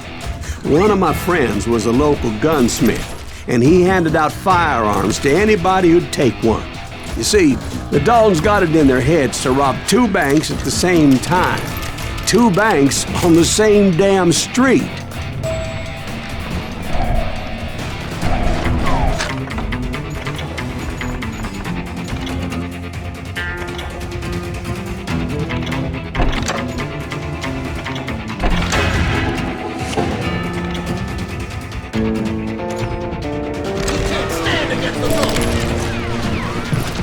Story was Bob Dalton's girl was always writing him about how he had no ambition. Oh, you're nobody next to Jesse James, she'd say. Finally, the bastard took his brothers to Coffeyville just to shut her up. Right. It's always the woman's fault.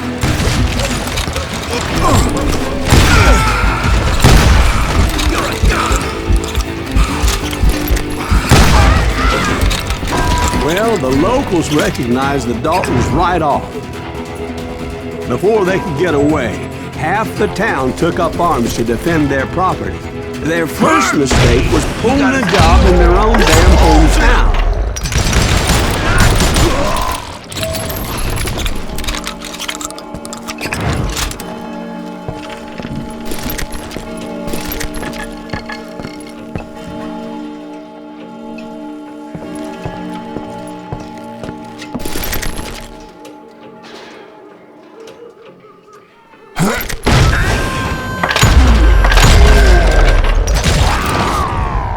The brothers paid dearly for their stupidity, but everybody knows they had it coming. There's more to it than that.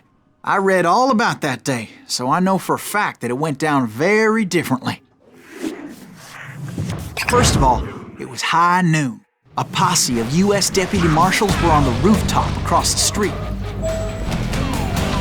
Get ready, boys. They're gonna make a move. The lawmen had been tracking the Daltons for months. Now they finally had them dead to rights. Among them was a bounty hunter feared by many a lawbreaker. The marshals tried to get the Daltons to surrender. They'll give up eventually. We just gotta wait the son of the bitches out. This bounty hunter knew that the brothers were far too proud to ever lay down their guns. You went in there alone to confront those criminals. One of the marshals shouted, "Where are you going? Are you crazy?" Hey, where do you think you're going, dumbass? That rifle's mine.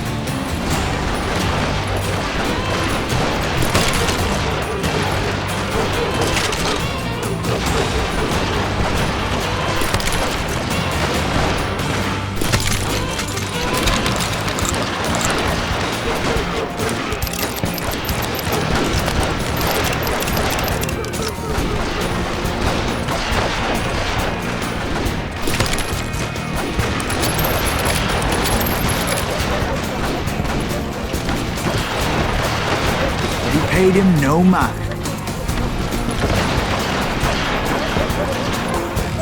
He saw a way to get around to the back of the bank. Then he figured out how to hit the Daltons from a direction they weren't expecting.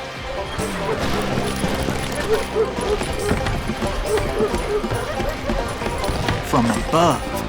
Fortunately, a water tower was right there. A moment later, he was climbing up a steep ladder, laughing at danger as he did. It was brave men like him who risked their lives to tame this wild country.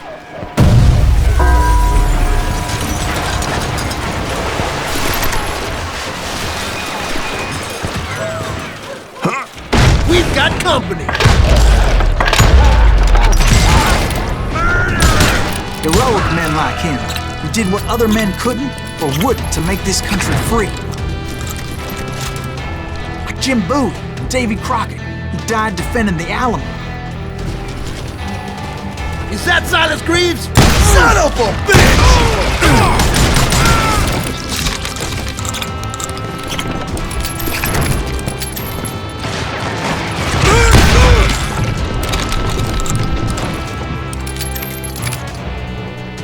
This plan cannot fail! Show yourself, coward!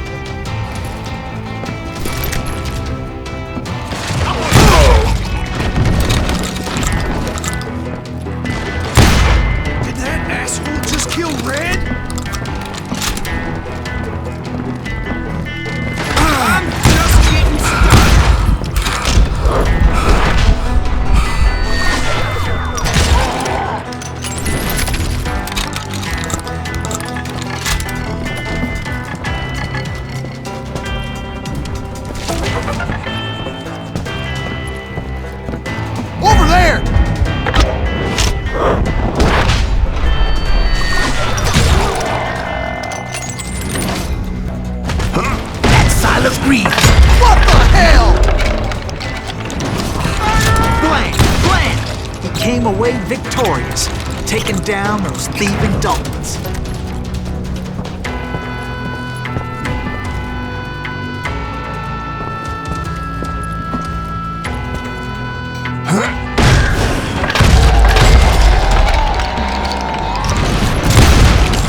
His name was Silas Greaves, and when the dust finally settled, he was the last man standing. Sorry, kid, but that just wasn't the way it happened.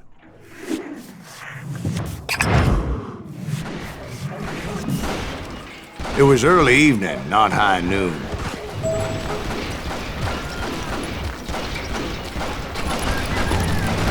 I was late to the party and Coffeyville was already up in arms. The Daltons blew up a safe and were all set to hightail it out of there. Those pathetic deputies surrounding the bank were dropping like flies.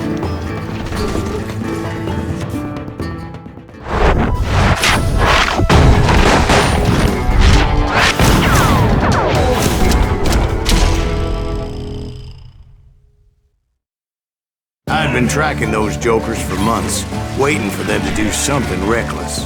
Thank you. And finally, they did. Those stupid bastards decided to rob 2 banks at the same time in the same town where everybody knew them. But they still had friends in Coffeyville.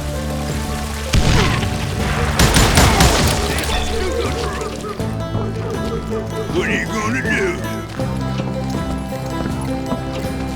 Keep shooting. I don't mind.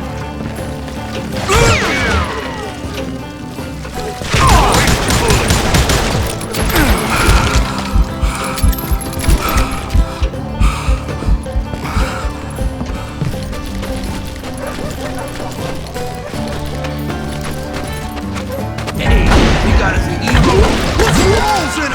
Those friends came after me like a pack of wild dogs, tooth and nail. They were coming at me from all directions. I caught sight of the Daltons running with the money and didn't want to lose it. Problem was, they knew the town better than I did. To top it off, I found myself in the middle of another shootout entirely. Did the Daltons hole up in somebody's house? No, it was the Smiths, I believe.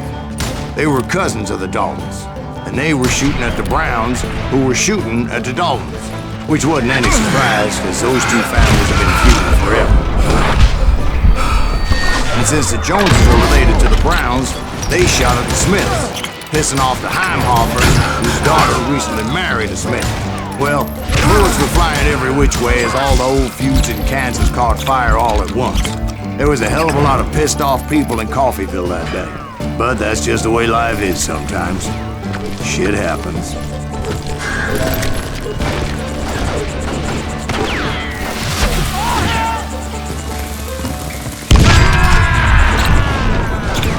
That's it for you!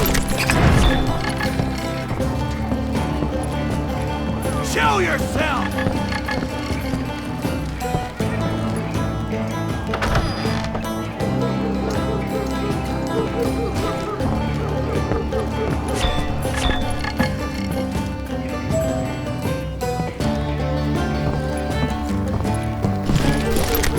You or me?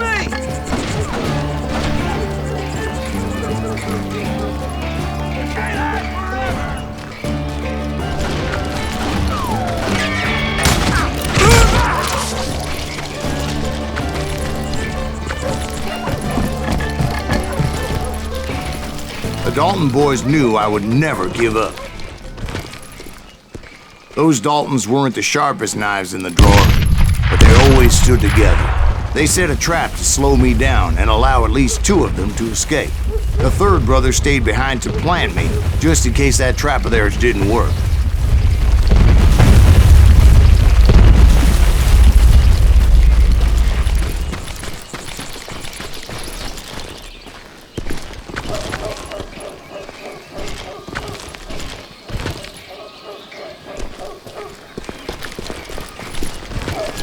It was Emmett, the youngest, and he decided to stand his ground and face me down.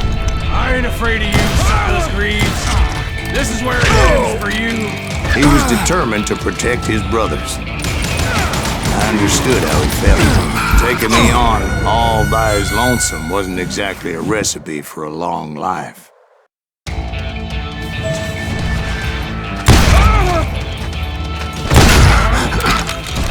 Messed with the wrong damn dope.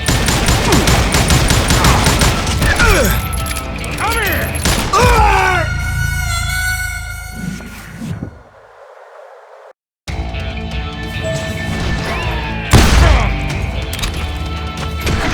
You are dead, raw dog!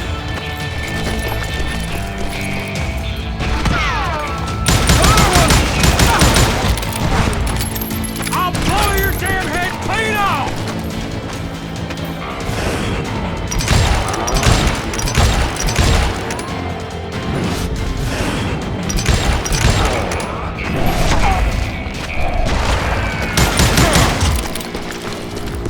I'm gonna plant you where you stand. Come here! It's hog killing time.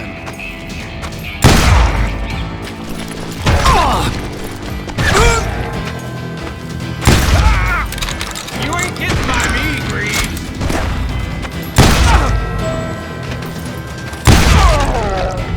But Emmett Dalton survived the robbery in Coffeyville. He's the only Dalton who did. They say he was shot 23 times. Well, Dwight, who do you think put all those damn holes in him?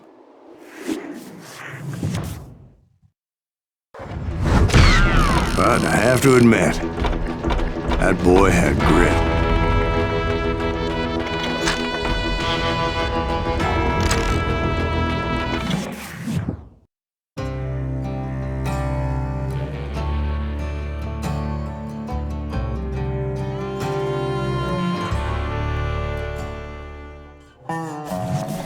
We'll get those suckers! It took me a couple of days to track the Daltons down. They can't get away with this! And in that time, a whole posse of local vigilantes offered to lend a hand. We'll track him to the ends of the earth. They seemed as determined as me to find those outlaws. But as we headed into those swamps, it was like I had my own private army. There was no way those boys were getting away this time.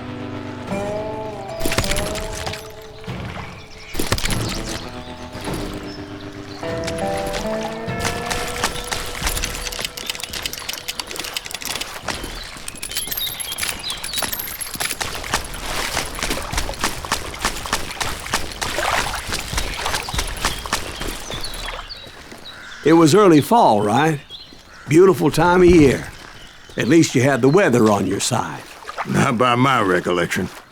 It was damp and foggy as hell. It was tough to stay on a true course, so we kept an eye out for landmarks.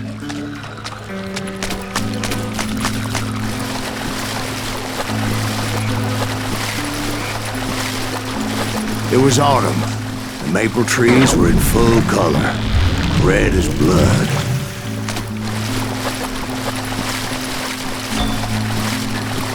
The rains that year were torrential, so the whole area was flooded. The vigilantes had spread out wide, and pretty soon I couldn't see anybody.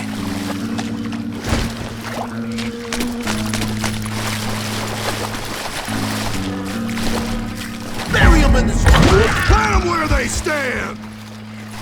Except for some bitches ahead of me wanting to do me harm, so I had to face them alone. I wondered why my compatriots didn't come running when they heard the shots.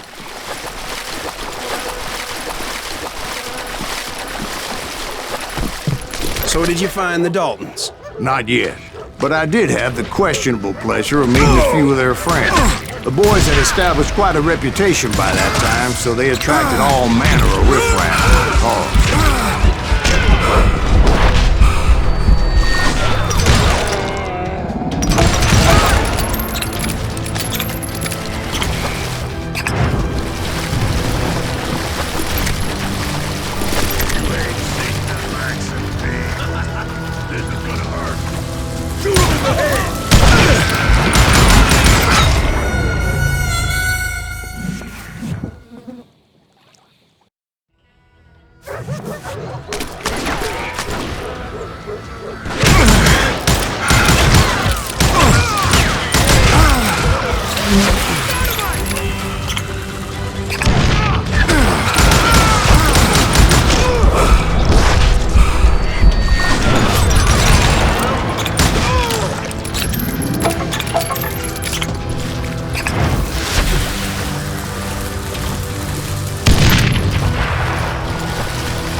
Point being, I was under serious attack.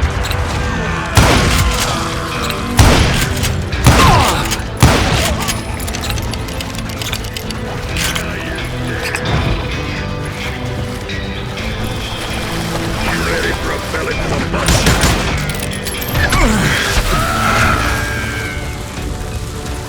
And my reinforcements was nowhere to be seen.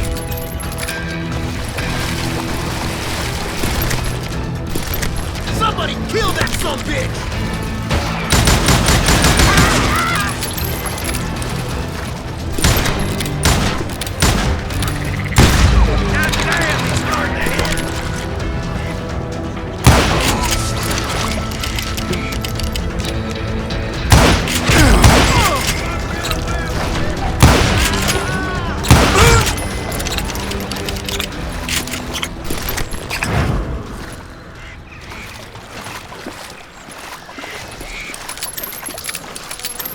But luckily, a barn materialized as if right before my eyes.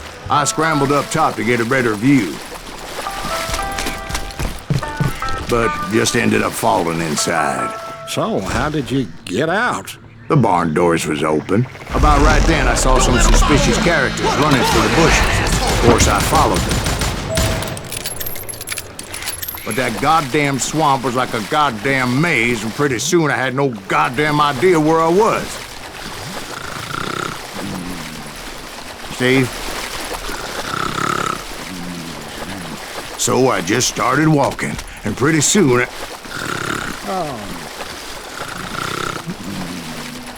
Steve?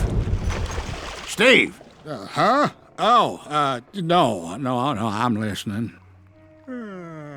Indians surrounded me from all sides.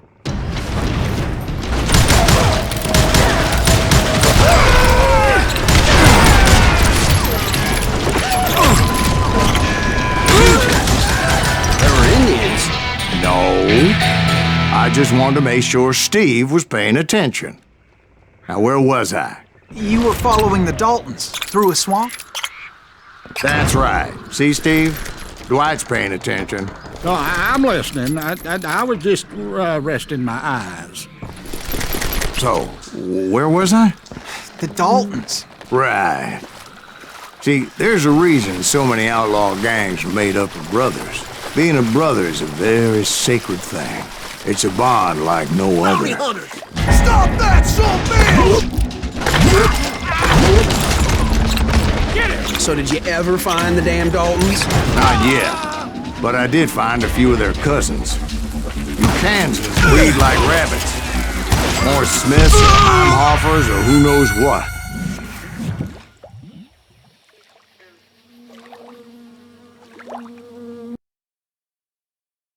Bounty hunters! Stop that, bitch!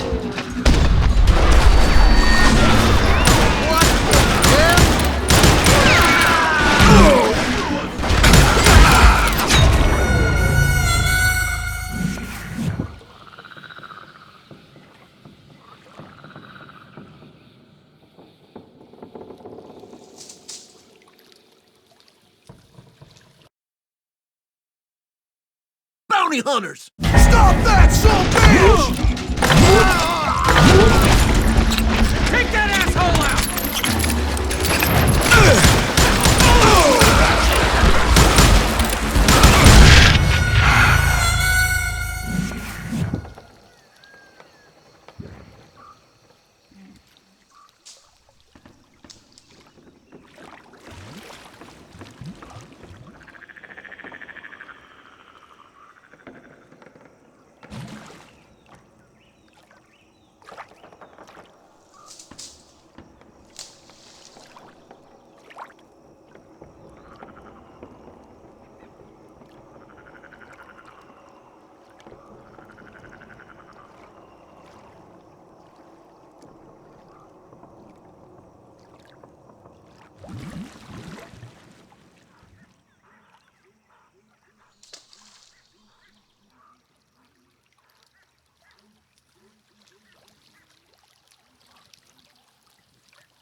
bounty hunters! Stop that, son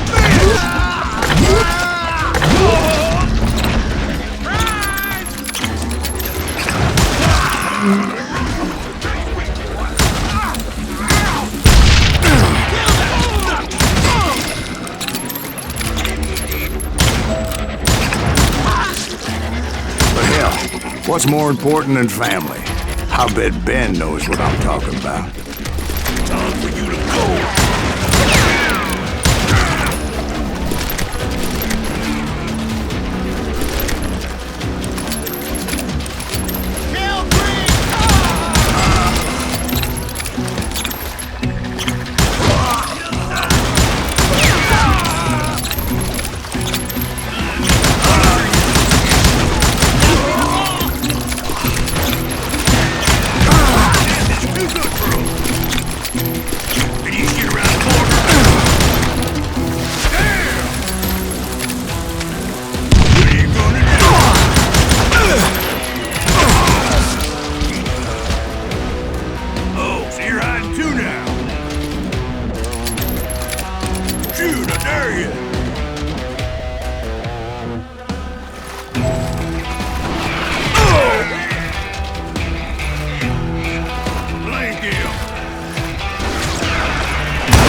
done with you.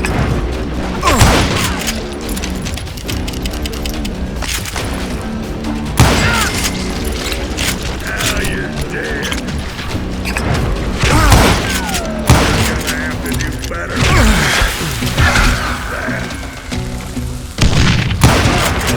I knew those Dalton boys were out there somewhere, standing together against anyone who would threaten them.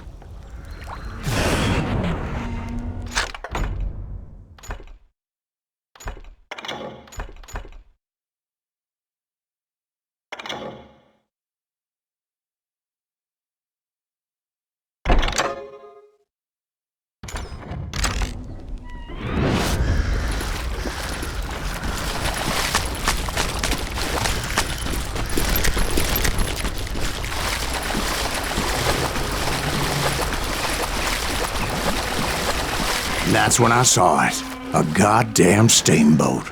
A steamboat? In a swamp? Yeah, Steve, but this wasn't much more than a wreck, really. But how'd a damn steamboat end up in the swamps? Guess it floated off during the flood of '89. Now, was it a stern wheeler or a side wheeler? What? Does that really make a difference, Steve? It was a steamboat with a goddamn army on board. It was then that a fusillade of bullets come raining down from on high, and those vigilantes who accompanied me weren't anywhere to be found. But among those men that were shooting at me, I thought I saw some familiar faces.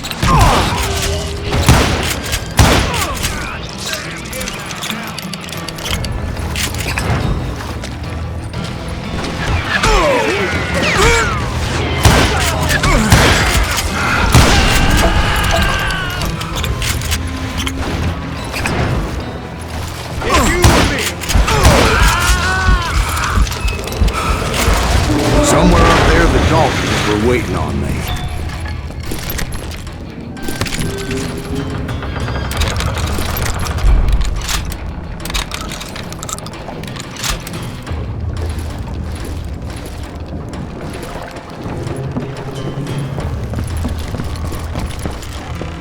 That's right. Run!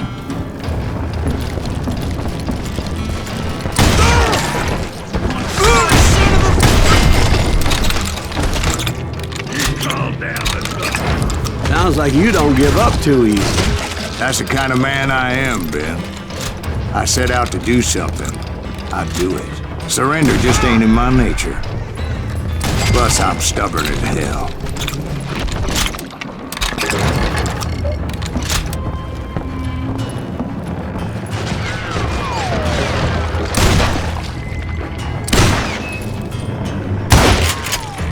Yeah, you know you can't beat me.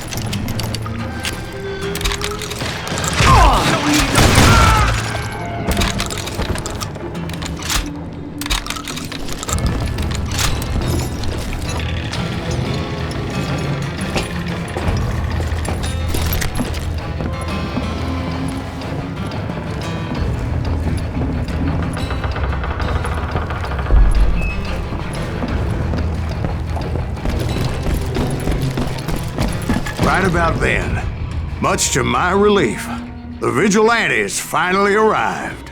Their leader motioned at a cabin in the middle of the top deck, pointing me directly at the Daltons. I finally had them, after months of dogged pursuit. It turned out that they had me. Take him out! I'm sending you to hell!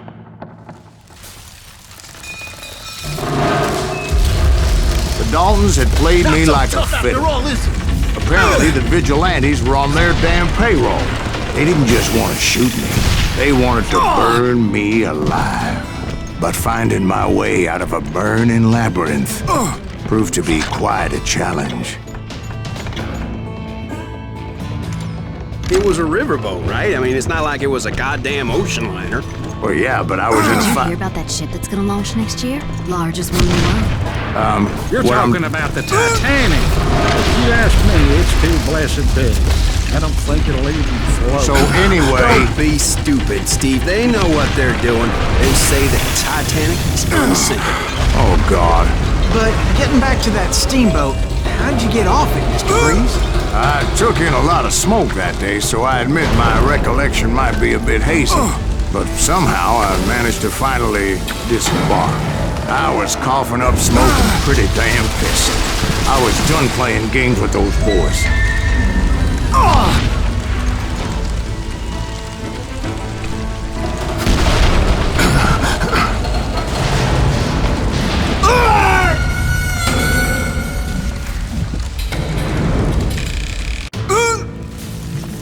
But finding my way out of a burning labyrinth proved to be quite a challenge. It was a riverboat, right? I mean, it's not like it was a goddamn ocean liner. Well, yeah, but I was in a Did you fight. hear about that ship that's gonna launch next year? Largest one in the world. You're well, talking about the Titanic. If you ask me, it's too blessed big. I don't think it'll even float. So anyway, Don't be stupid, Steve. They know what they're doing. They say that the Titanic is unsinkable. oh God. But getting back to that steamboat, how'd you get off it, Mr. Breeze? I took in a lot of smoke that day, so I admit my recollection might be a bit hazy. But somehow I managed to finally disembark. I was coughing up smoke and pretty damn pissed. I was done playing games with those boys.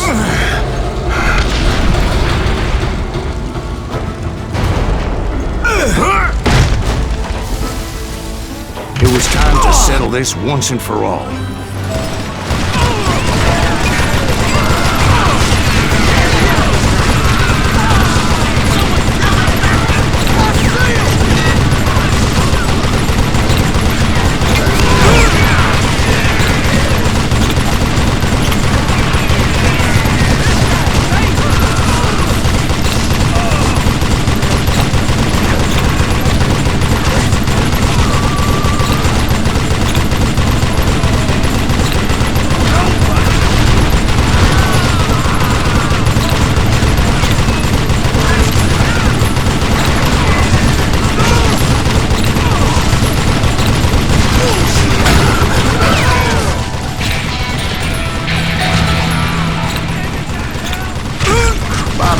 Weren't about to come at me one at a time. They were in this together. Two brothers side by side, determined to take me down. Confident that this time the odds were on their side.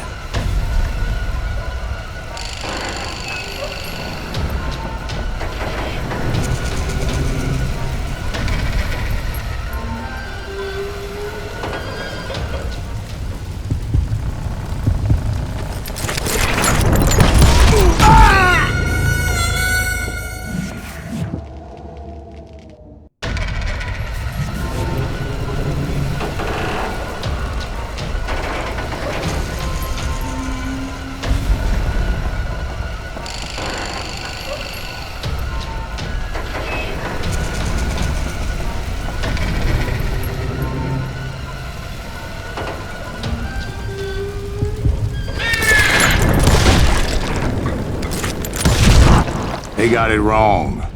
A sad end for those two. If they'd only known that Emmett was still alive despite his wounds. Paroled 14 years later, he moved to California and sold real estate and lived off the legend of that fateful day. And the tragic death of his two brothers.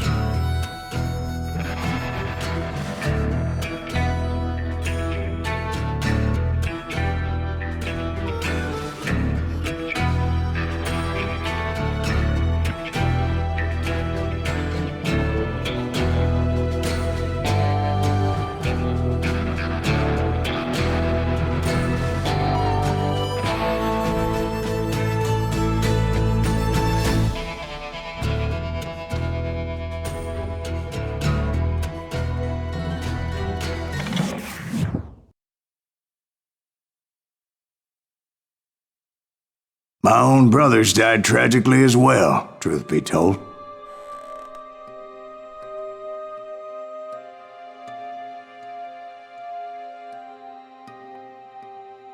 It was 1868, and me and my older brothers were pulling a tidy profit running cattle into Juarez, Mexico.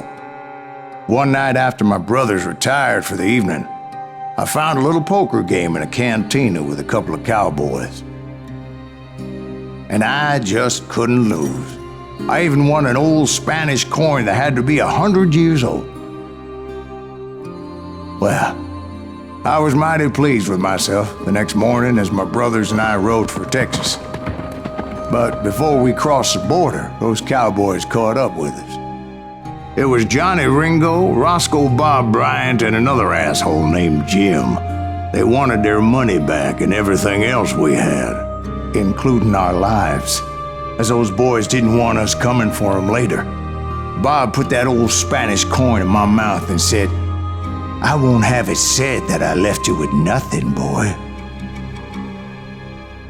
Well, those horses bolted, and there we hung as those bastards rode away.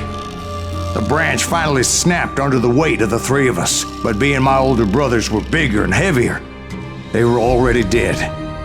And right then I swore to myself that I would avenge them. Ringo you know about. But Bob eluded me, until I heard he was riding with the Wild Bunch.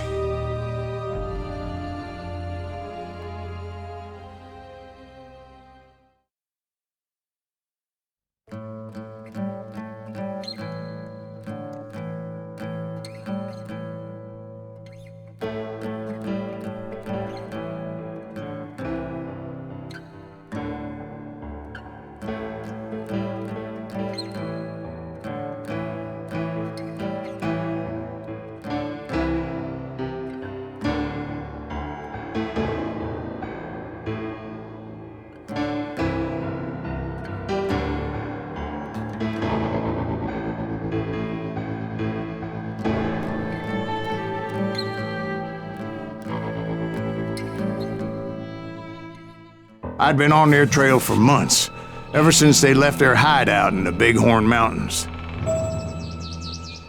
Led by Butch Cassidy, they were a loose association of outlaws who robbed banks and trains from Colorado to Montana.